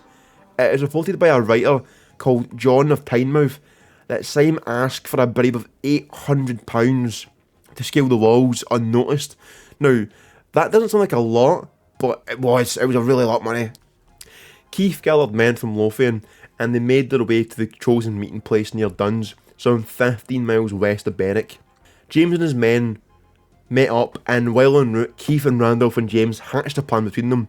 If they could gain the hope for entry into town, some men would fan out through the streets while the main body sat with James and Randolph near the wall. They would wait until dawn was starting to break, and hopefully, with surprise on their side, there'd be an almost bloodless takeover. On the night of Saturday, April 1st, they put the ladders in place and scaled the wall at Cowgate. Simon Spalding and his men did indeed turn a blind eye. The Scottish dropped into the town, and once enough had gathered, they were able to put their plan into operation. But before dawn had broken, some of the Scots who had scattered through the town couldn't resist the chance to loot, who were definitely from Paisley. This looting alerted the English, and the alarm was raised. Fierce street fighting ensued. Some of the James and Randolph's men ran to the strong castle of Berwick, but the gates were open, and the garrison charged out, pushing the Scots back. For a few minutes it was touch and go, with the Scots starting to break under the pressure, but then Keith, who rallied his own men, came to the rescue. Eventually, resistance died down as opponents were killed or simply surrendered. The remnants of the castle garrison managed to fight a rearguard action to safely re-enter the castle gates and slamming the door shut and drop the porculus, the spiky gate stuff. But the town at least was back in the hands of the Scottish, other than the few English in the castle, and all of Scotland was now under Bruce control. The castle held out for another 11 weeks before starvation took its toll, and the garrison surrendered to the Scots. Not long after the fall of Berwick, the Scots launched their largest raid into England yet. In early May 1318, they struck south in two parties, targeting Yorkshire. They bypassed Durham, which had already bought immunity. The western group crossed the River Tees into Yorkshire at Barnard Castle, while the eastern group entered the shrine at Yarm, again sacking Hartlepool and the surrounding areas, and the western group struck Richmond. Then raid parties were sent into Wensleydale, moving up to the Ripon. There, the population crowded in the ministry. The townspeople negotiated immunity by promising to pay 1,000 marks. The eastern group of Scots galloped down the Vale of York, heading for North Alderton, which was ravaged and burned. They then pushed south towards Boroughbridge, taking corn from the king's granaries and burning the town down. Both parties reunited at Knaresborough. All these names are fucking stupid, man. I'm sick. I've been doing this for the past fucking 2 hours, and it's just a pain in the fucking arse. Can you name your town something normal? Okay, I'm done crashing out. I'm going to get back to the fucking story. They also wreaked havoc at Knaresborough. The Larder Chronicle reports that only 20 houses were left standing after the Scots set fire to the town. They're also reported to have camped in the parish Panal, which they also burned. They burnt fucking everything, it sounds like. Once in the west, they raided Preston and reached the coast. Lancaster was next, and a lot of damage was done. And like always, the Scots went back to Scotland after a good day's looting. Or a good few weeks. It is around this time that James had also risen to the highest rank possible. A rider was added to the regency plan. If Randolph died, James, Lord of Douglas, would assume the regency. This was merely an honour and a sign of respect than a proper thing, but technically he was an heir to Scotland. The Scots made their way back into England for another raid by the West March, directly south of the besiegers at Berwick. The rumour spread that the Scots were planning to capture England's Queen, Isabella, who was based at York with the English administration. James and Randolph left a trail of destruction in the Vale of York, leading to North Alderton. A spy then revealed himself to Archbishop Myton of York and confessed that the Scots were coming to kidnap the Queen. He also said he could lead the townsfolk to where the Scots were lying in wait for safety. The Queen of England was removed to Nottingham. A call of arms came out of York, demanding that all capable men should march out on Myton-on-Swale and teach the Scots a lesson. Most of the able-bodied fighting men from the area were already at Berwick with their king. So Archbishop Myton gathered a teeming army of churchmen, peasants and townsfolk, average European army. English chronicles claim that they were around 20,000 in number. These are probably an exaggeration. On the 12th of September, this army marched to battle. James and Randolph and their men were camped out in a field on the west bank of the River Swale. Near its proximity to the River Archbishop Myton, with a silver crucifix held aloft as a standard, approached with his army, many churchmen to the fore, with choir boys singing. I'm not going to make a joke. The army came to the village of Myton and crossed the river. The Scots, seeing them approach, set 3 piles of damp hay on fire. The English marched through the smoke, only to find the Scots before them in battle order. These men were veterans, and many years of fighting alongside Bruce were veterans of Bannockburn, and had spent the last few years raiding Northern England, and many had probably fought in Ireland too. At a signal, the Scots let out a battle cry and charged the English, and the English instantly realised their mistakes and began to retreat. The Scots, not liking this tactic of running away, charged the English down.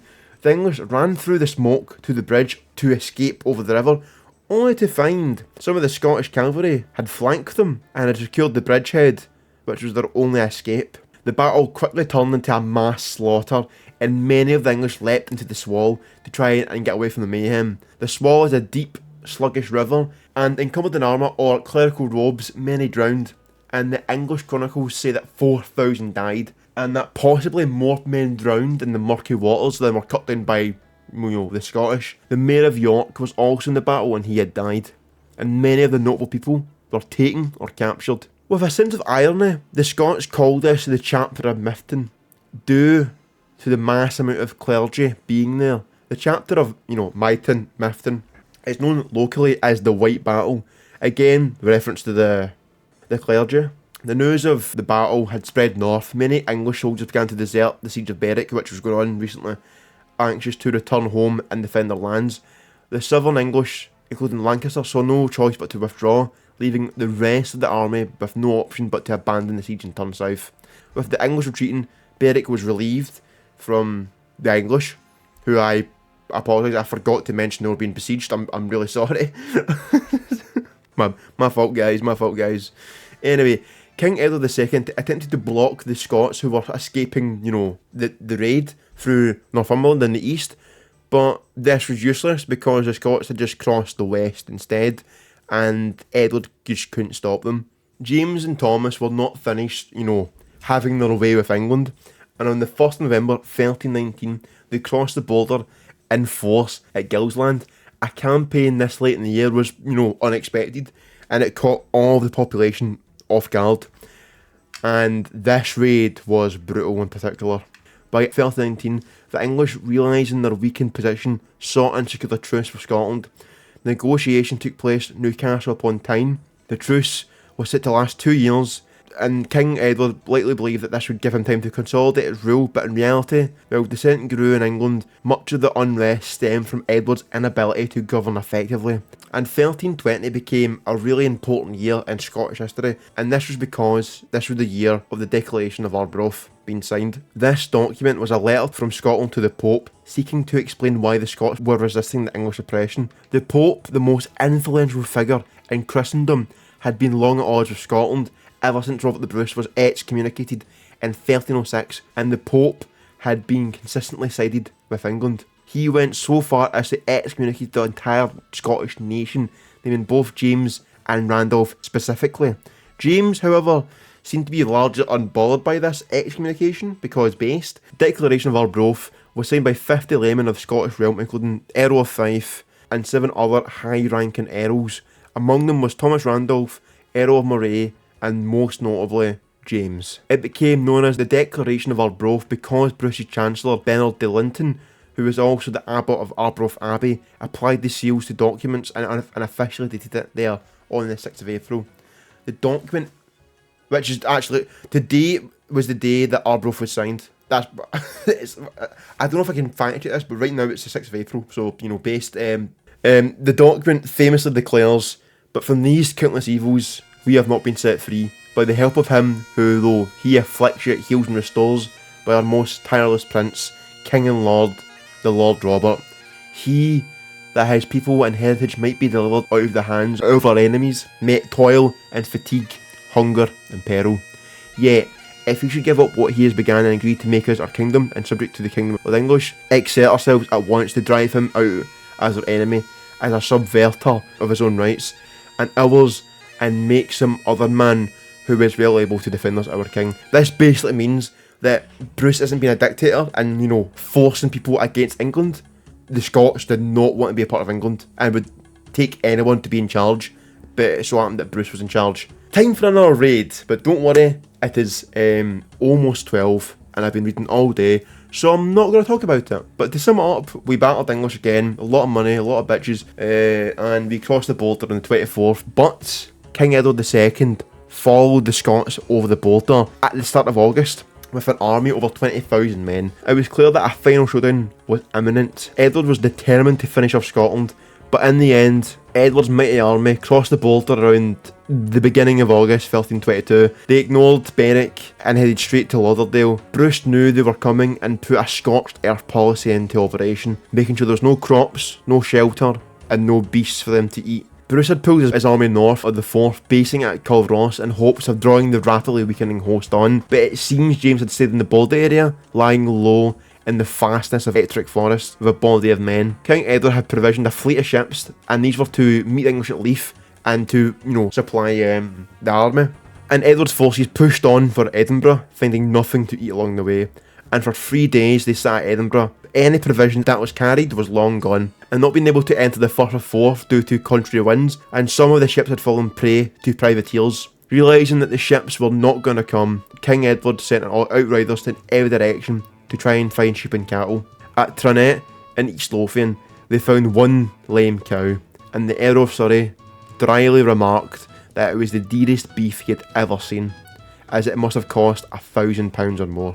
The decision was made to retreat back to England, and the English retreated from battle before fighting a single Scotsman. 300 riders were sent ahead of the English army to secure Melrose Abbey, to sack the building and to possibly find more supplies for the army. But it was not long before James found out about this plan, and without delay he marched his men towards Melrose Abbey, and when the English got there, they were attacked, and Douglas wiped them out. And the survivors of the attack made contact with the rest of the army and told them that the Black Douglas had fallen upon them.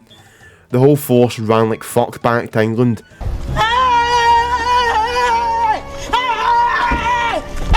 Why are you running? Why are you running? Crossing the border on the 2nd of September, King Edward announced that he would remain in England's north, intending to deal with any Scottish incursion. Word had reached that the King Edward was lodged in Revelocks Abbey, and the plan was formed to try and capture Edward. Having the English king as a hostage would mean, they would get anything they want, especially full independence.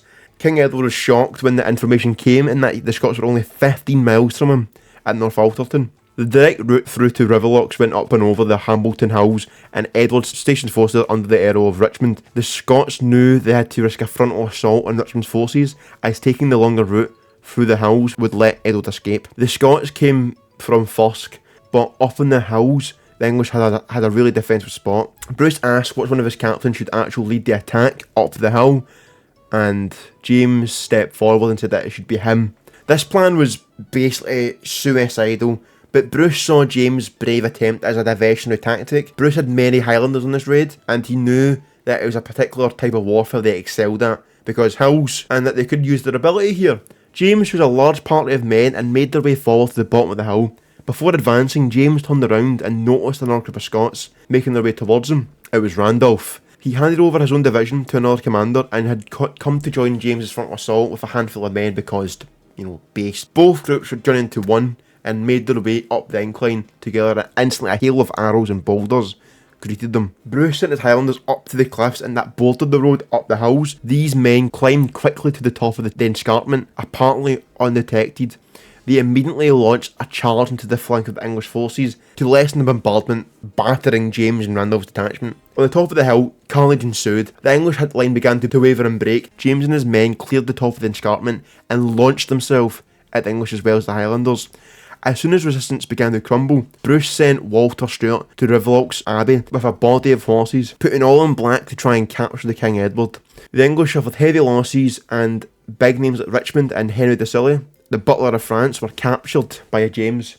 James also captured 2 high-ranking French knights, but Bruce would not hold them to ransom, and he eventually allowed them to return home. Unfortunately, King Edward was warned just in time, and he managed to escape before being captured. But Walter Stewart was based and went not so fucking easy, and he chased him the whole way back to York, and Edward barely managed to escape. He barely managed to get into the city walls. He was almost captured. This battle became known as the Battle of Byland due to the proximity to Byland Abbey to the fight. Although the Scots had failed in their efforts to capture the king, they had defeated him in England on his own turf. The Scottish took what advantage they could from the situation and the confusion and ravaged Yorkshire, as you do. The devastation, never mind the depopulation that the Scots caused across Northern England in this period, was catastrophic. At Easingwold, 84 tenants are described as unable to pay the farm.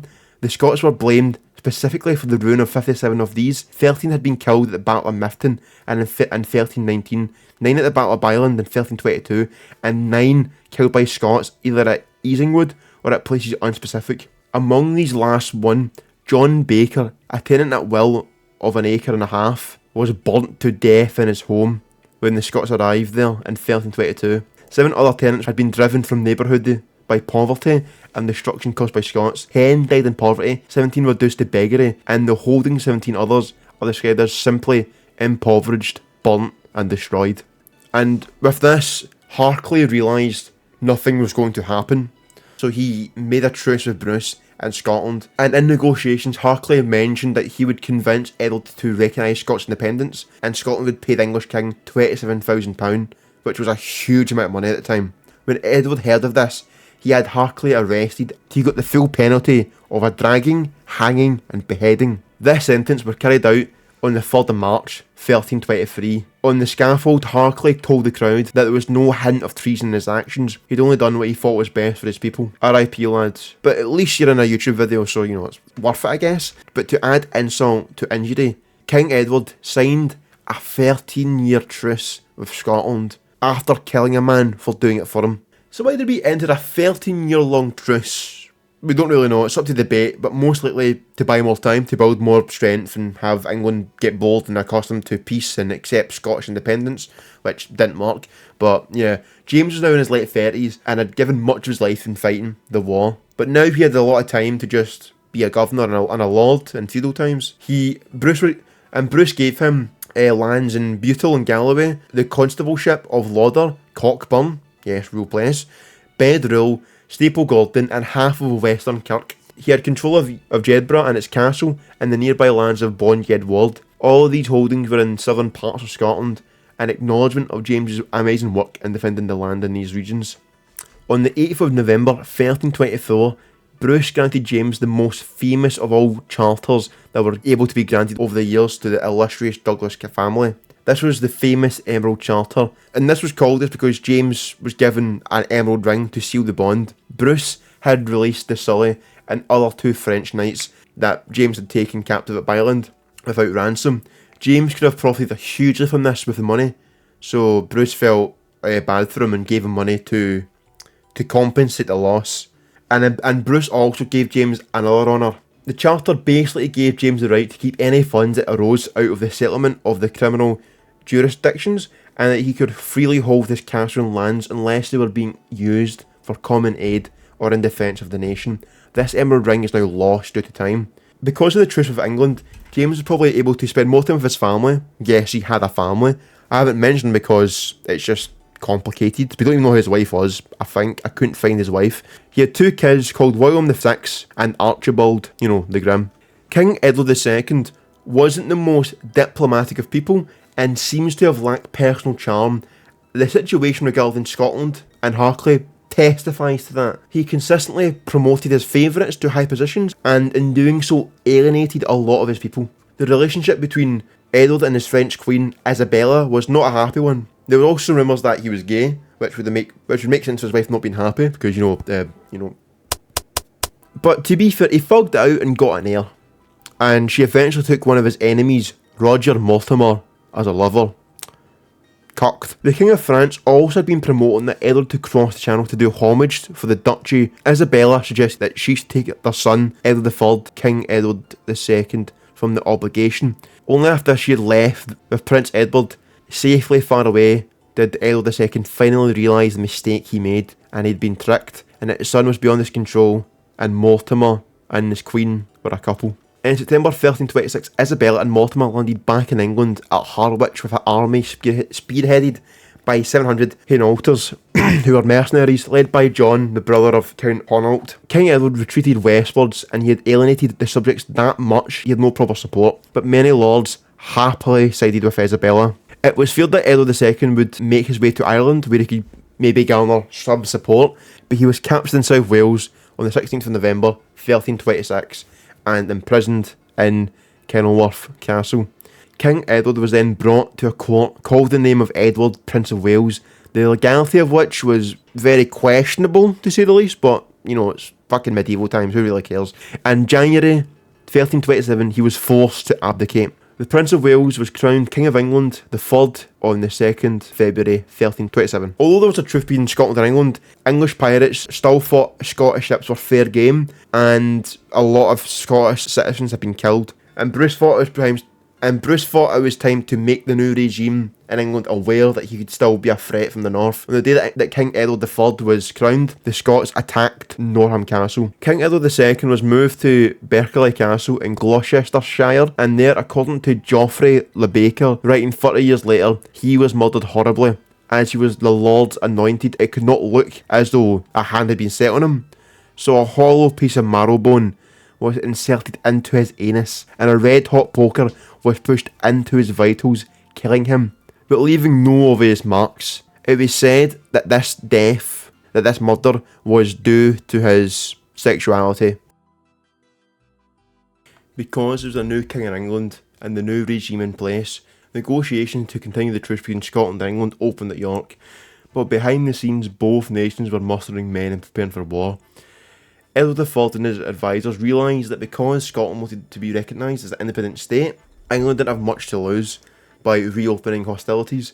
If war went on in their favour, they would win Scotland, and if the Scots kept invading, the Northern Channels would be devastated, but England would not be lost. Basically, the long game they were playing. In June 1327, the talks at York eventually broke down, and the Scots pinned a note to our church door before they left, and on the note it said, "Long beards heartless, painted hoods witless, gay cloaks graceless, make England thriftless."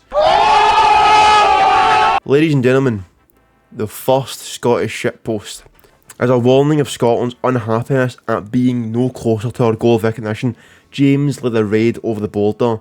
The Sala Chronicles tells us that a sizable force of Englishmen gathered and entailed James for only 4 leagues away.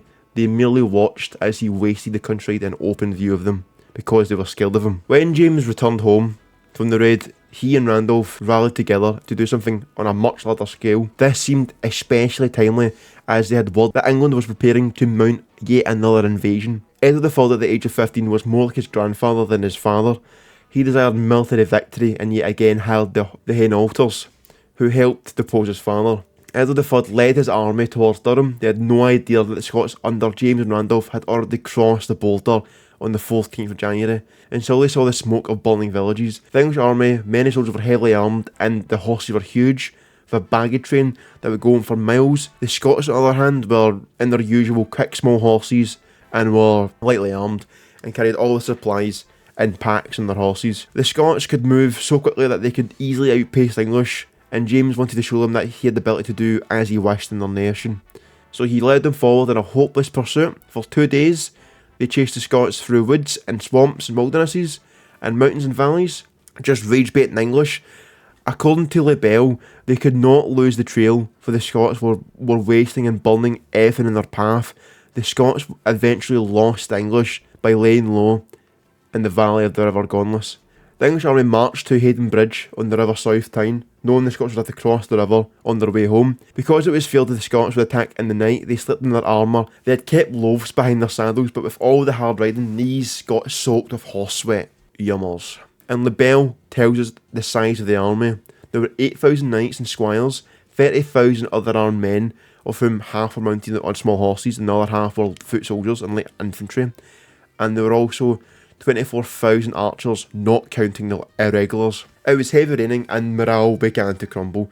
and the English eagerly wanted to fight the Scots. After a few days, the rain began to become so bad that the leather started to rot, and the horses developed sores where their harnesses were rubbing.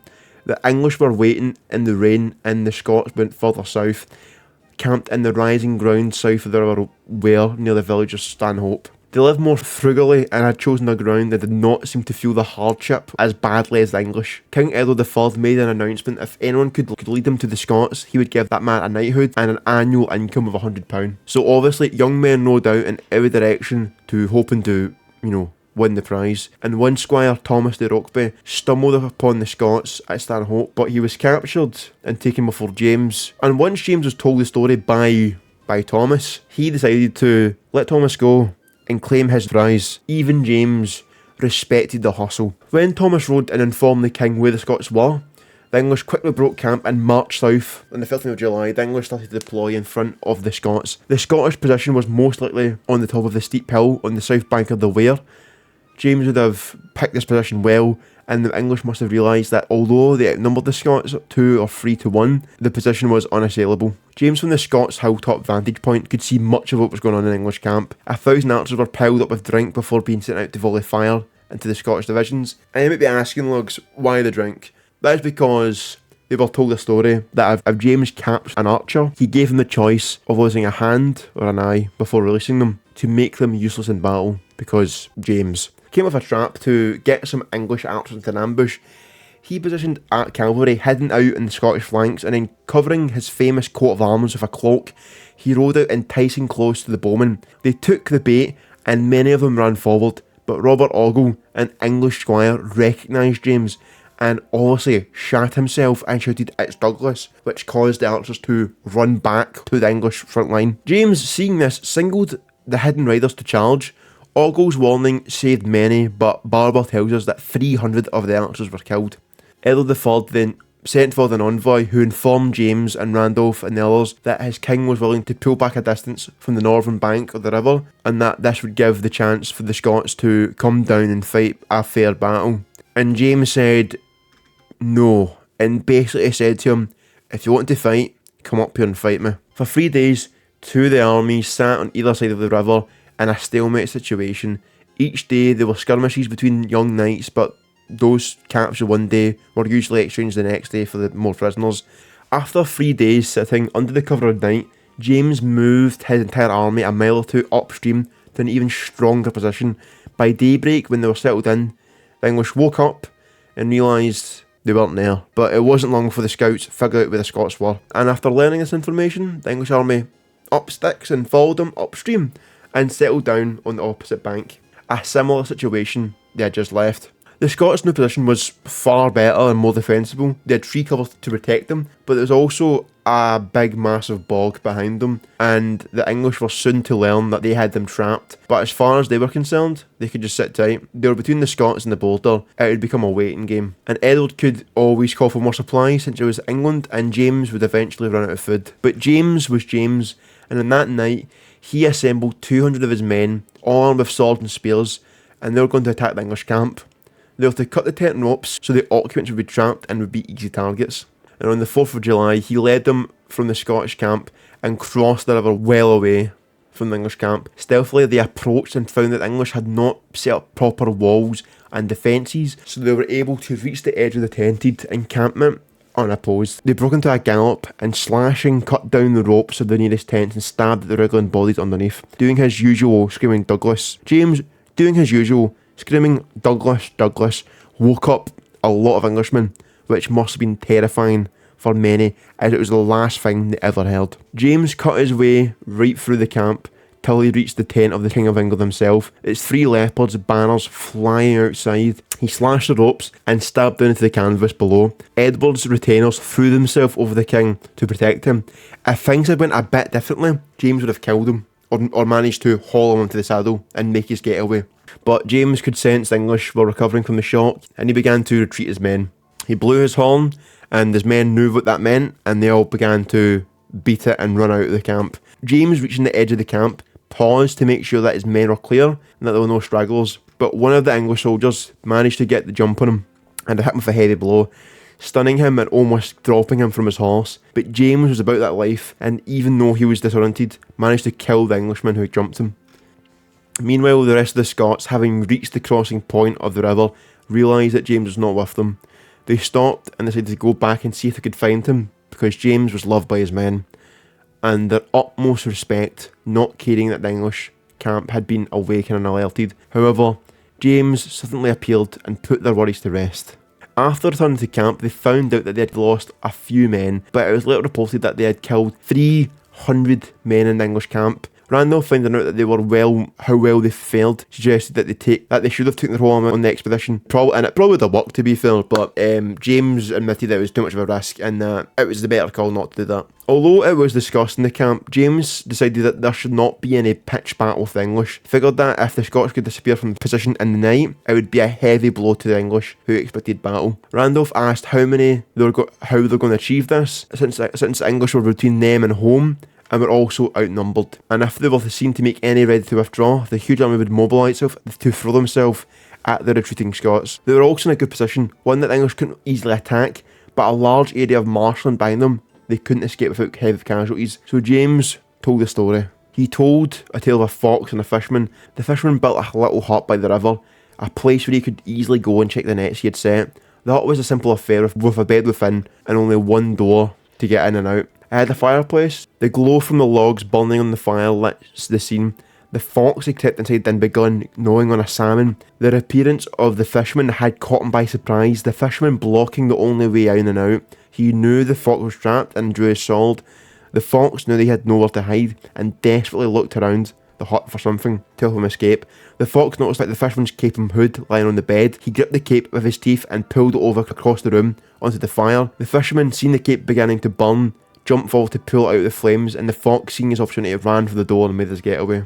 And James explained, "We are the fox and they are the fisherman. They think that they have us, but we can escape if we try." The next morning, the English were kept busy gathering up the 300 or so bodies that had been killed during the night. The Scots secretly began to pack up their goods and get ready for a planned withdrawal. As night fell, the fires in the camp were stocked up, horns were blown as usual, and the Scots made their way to the rear of the camp and prepared to cross the marshland. They had tied bundles of wood so they could bridge across some of the streams and ponds. It took some time for everyone to successfully come across the bog, but they managed to safely, with only a few pack horses being killed. Once that they were clear, the Scots circled far around the English position and made their way back north towards their homeland. King Robert the Bruce was given the information that James and his men were isolated in Weardale, and fearing that there might be a disaster on the foot, he assembled a large army and sent them south to aid James. But on the way back, they both met up with each other and began to almost have a battle with each other until they realised they were both Scottish, and they joined up and went back home. Summarised. As morning dawned, the English saw the Scots had disappeared from the position. Some of the Hainaulters ascended the hillside to find the Scots had indeed been, vanished from existence, and they had slaughtered the cattle that were in the camp, and they left many pair of cowskin shoes for some reason. I don't fucking know. Lebel tells us that they found 5 English prisoners tied to trees out of sheer spite, even more based, and 2 had legs that were broken. When they reported back to their camp, the young king wept tears of frustration. Cope and Sieve Angloid, and the army was disbanded, and Edward IV made his way to York. The Hainaulters had still to be paid because of mercenaries, and the bill for their hire came to £55,000. Around £55,000, which almost bankrupted the economy.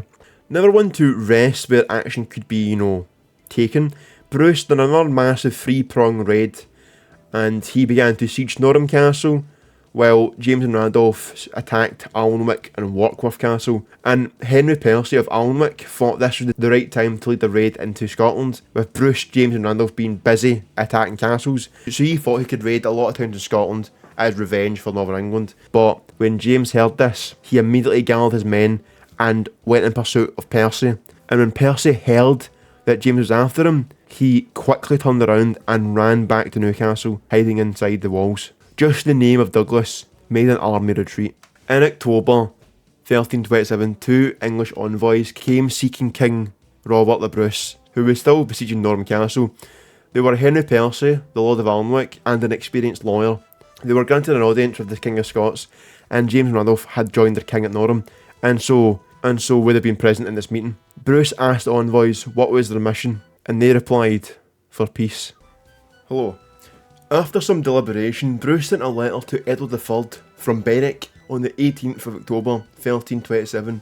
It outlined 6 points, and these were: England must recognise that Scotland is a free nation. Bruce's heir, Prince David, should be married to Edward III's sister Joanne. No subject of the King of England could demand lands in Scotland and vice versa. Scotland would give military aid against anyone who tried to invade England except for France, and England would do this likewise for Scotland. Scotland would pay England £20,000. England would put pressure on the Pope to have the excommunication against Bruce lifted. Edward III wrote back on the 30th of October saying that he was happy with the idea of the marriage between David and Joanne, and that he was happy with the offer of £20,000, but he wanted to negotiate on some other points. If he received satisfaction on these points, then he would recognise Robert the Bruce's title to the Kingdom of Scotland. Although the English had approached the Scots for peace, the language that English used made it look like the Scots were actually coming to them for peace.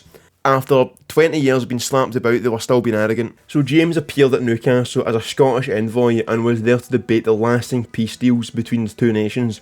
The negotiations went quite well, with a general agreement between both sides. An English Parliament was held at York in March 1328. There a letter was issued which finished with these words: "We will concede for us and all our heirs and successors by the Common Council assent and consent of the prelates, magnates, earls and barons and communities of our realm in our Parliament, that the Kingdom of Scotland shall remain for ever separate in all respects from the Kingdom of England, and is entirely free and in peace, without any kind of subjugation, servitude, claim or demand, with its rights boundaries as they were held and preserved in the time of Alexander the Good memory. King of Scotland last decreed to the magnificent Prince, the Lord Robert, by God's grace, illustrious King of Scots, our ally and our very dear friend, and to his heirs and successors."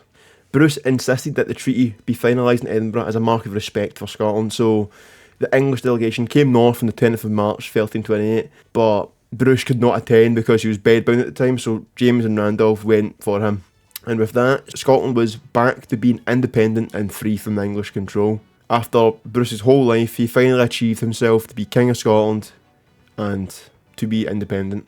But as Bruce's health deteriorated, in 1329 Bruce's illness became a bit less bad and he recovered a little bit, but he wanted to make a pilgrimage to Whithorn and Galloway. Whithorn was where St Ninian had introduced Christianity into Scotland, and Bruce may have sought to make penance for many lives lost in the wars over the last few years, to ease the troubles in his soul, and James came with him on this journey. Robert the Bruce spent his final days at his manor of Cardross, and as his end drew near, he killed all his closest friends and allies. James Douglas was obviously there.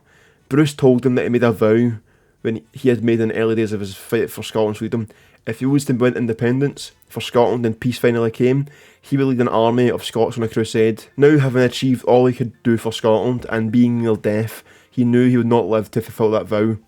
This weighed heavily on him, so he asked upon his death his heart would be removed from his body and taken on crusade to the Church of the Holy Sepulchre, that word for it, in Jerusalem. Once there, it would be presented in his name, then brought home to be buried at Melrose Abbey. He then asked those assembled who they thought would be best suited to carry out this mission, and they all agreed that it should be James, Lord of Douglas.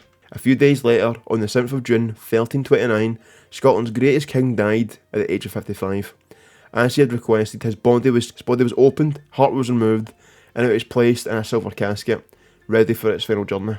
Early in 1330, James and his men set sail from Berwick. James carried with him a letter of safe conduct from Edward III of England, and a letter of introduction to King Alfonso XI of Castile, XI 11th, and Leon, indicating that Spain was to be the first destination at this time, and the Moors had invaded southern Spain from North Africa, and the fight to repel them was ongoing.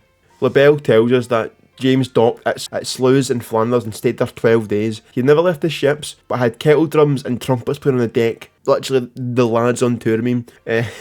Labelle reports that he was accompanied by a banneret and 6 other of the most valiant knights in Scotland, and 20 young squires, not counting the rest of his entourage. His pots, pans and barrels, flagons, basins and ewers were all made of silver, and all the illustrious men who flocked to see his champion of Scotland, who were entertained by 2 kinds of wine and 2 spices. It just money spread the whole time.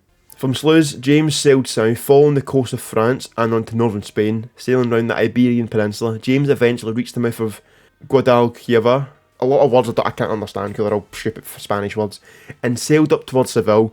the headquarters of King Alfonso. The young king, only 19 at the time, summoned him to meet him because, you know, who wouldn't? And many of the knights with Alfonso flocked to come with to meet James Douglas because he was like known all over Europe. He was really famous for his time. And even some of the English knights who he fought against wanted to meet him to make sure he was real. At the time, a lot of people didn't know he was actually real in Scotland. As you can imagine, with men who had fought in medieval battles, most had scars and damage to their bodies and faces, some missed knives or even fingers. And one of the best knights of all of Christendom refused to believe that James was unmarked and undamaged. Like he had no damage, no cuts, no scars. He had nothing on his face and body, nothing at all. And so the man asked him, how is he not damaged? How is he not hurt? How's he not like got any scars? And James replied, praise God, always had I strong hands to which to guard my face. But irony wasn't really the strong point back then, and the knights did not know what he meant and were a little confused. But then eventually, you know, they realised what he meant. And with that, the plans for the next stage of the campaign were explained to James, and the Christian army was centred around Seville. The main headquarters of the Moorish army was at Granada, some 200 miles to the east. Roughly halfway between was the little fortified town of Teba, with a castle standing on the high crag above, the Castillo de la Estrella, the Castle of the Stars. It was in the hands of the Moors. The taking of this castle was to be the next objective. They marched eastward and started to invest the town. Siege engines were put in place, and bombardment began. It was not long before the word reached the Moorish command, and the army was sent to Teba, halting at Turon a few miles away on the far side of the Guada Teba, the river that runs a mile away from the castle. The siege continued unopposed. Detachments only were attacking the Christians when they went for water. Alfonso sent some of his men to defend this river so they could get water unopposed, and they reported back that they observed troop movements. It was realised that the attacks at the river were a diversion, and Osman intended to attack the camp and destroy the siege. Alfonso kept back the bulk of his army to repulse the main assault, but he sent a detachment down to the river, with James leading the foreign knights. William, Keith of Galston, did not come with James in this battle because he had snapped his bone clean through in the siege prior, mostly due to like boulders, projectiles, something that like they'd throw off walls to, you know, blunt force stuff, or even just in a fight. And James found that the Moors had crossed the river and were making for the town. The whole detachment charged and forced the Moors back across the water. He then hit them so hard they were soon in sight of the Moorish camp at Turon. Meanwhile, Osman realised that King Alfonso had his army in a state of readiness and were expecting him, so the surprise attack on the camp was cancelled. Instead, Osman turned to his forces to repulse James' attack on his own camp.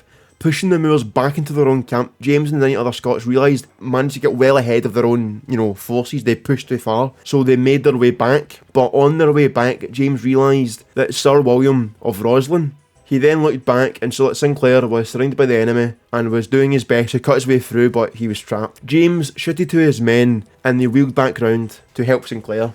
In legend, James threw Bruce's hut at the Moors and said, "Onward, Braveheart, pass thou onward as thou wert wont, and Douglas will follow thee or die. Onward, Braveheart, pass thou onward as thou wert wont, and Douglas will follow thee or die."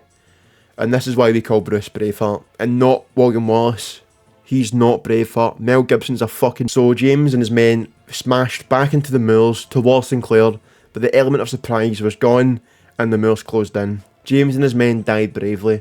When the battle was over, Keith of Galston and the surviving Scots scoured the field for his body, and James was found in the middle of a circle full of dead Moors and having 5 mortal stab wounds in his body. Beside him laid Sinclair of Roslin and the brothers Robert and Walter Logan. The Christians reported that the Scots, on finding the body of James, began lamented like men gone mad, which basically means they were just really inconsolable and were crying really loudly and making a whole fucking scene. In tears, they picked up the lifeless body. Below him laid the silver casket containing the heart of Bruce, and his countrymen were determined that he would not leave his body in a far off land. They boiled his body because it would be too far the journey and he would rot, so they boiled his body to keep his bones intact. There's also 2 conflicted ways on how James either died. So the first way he died was the way I've said, but the other way that he might have died, in the Castilian Chronica, there was a foreign count that died in a fierce skirmish days before the battle due to his own rash behaviour, which does sound like James, but to me it doesn't really matter. James died a hero and fighting for his king and God. In the square of Teba stands a monument to Sir James Douglas, and it reads, "Sir James Douglas, the most loyal comrade in arms of Robert the Bruce, King of the Scots, while on his way to present the heart of Bruce in the church of the most holy specular Jerusalem, the good Sir James turned aside to support King Alfonso XI in capturing the castle of the Stars, Teba, and was slain in battle on August 25th, 1330. And this is why I like Spain better than France. James may have only spent a few weeks of his life in Spain, but the Spanish recognised his glorious and significance, and they all loved him just the same. Sir William Keith of Galstone ensured that James' remains were brought home to Douglas, where they were received by James' natural son, Archie Douglas, better known as Archie the Grim, because they all have aura farmer nicknames for some reason. Randolph took over Scotland because they were the regents after James' death, but he only outlived them by 2 or so years. He died in Musselburgh on the 20th of July 1332. Then the English violated the Treaty of Edinburgh and invaded again, but long story short, they lost that as well. So, I also won't go into too deep of Randolph's death because I plan to make a video on him, so there's not much point. The Douglas family also altered their coat of arms after James's final journey. The original coat of arms were a white shield and a blue band with 3 white stars, but this was changed to include a red heart to symbolise Bruce's heart and also the dedication to the King of Scotland. And I also realised I haven't described how he looked, so I will right here. He was tall, broad shoulders, wasn't that good looking, quite short, had dark hair and spoke with a lisp, which is kind of funny to think about. I wouldn't be so sure. It's not a lisp. He was charming and in good company, and in battle he was violent and brutal, and maybe a little bit insane, but that's speculation. And the reason I made this video, and I was even able to make this video, was because I read the book. I read David R. Ross's book on James Douglas, which I couldn't recommend anymore. His book would blow my video out of the water, and I would suggest you buy his book if you enjoyed this video, because it's 10 times better. There's accounts, it's like he actually went to all the places. In the words of David R. Ross, I hope I have done you some little justice in bringing your story to a new generation. So with that, I hope I have done my own justice to James Douglas, as well as David R. Ross, and for my generation, and hopefully future ones. Thanks for watching, goodbye. We don't really know when James, the man who became known as the Black Douglas, was born, but we reckon it was 1286, the same year that Alexander III of Scotland went over the cliffs at Kinghorn on his horse. As a young man he was disinherited and dispossessed by the English. His father died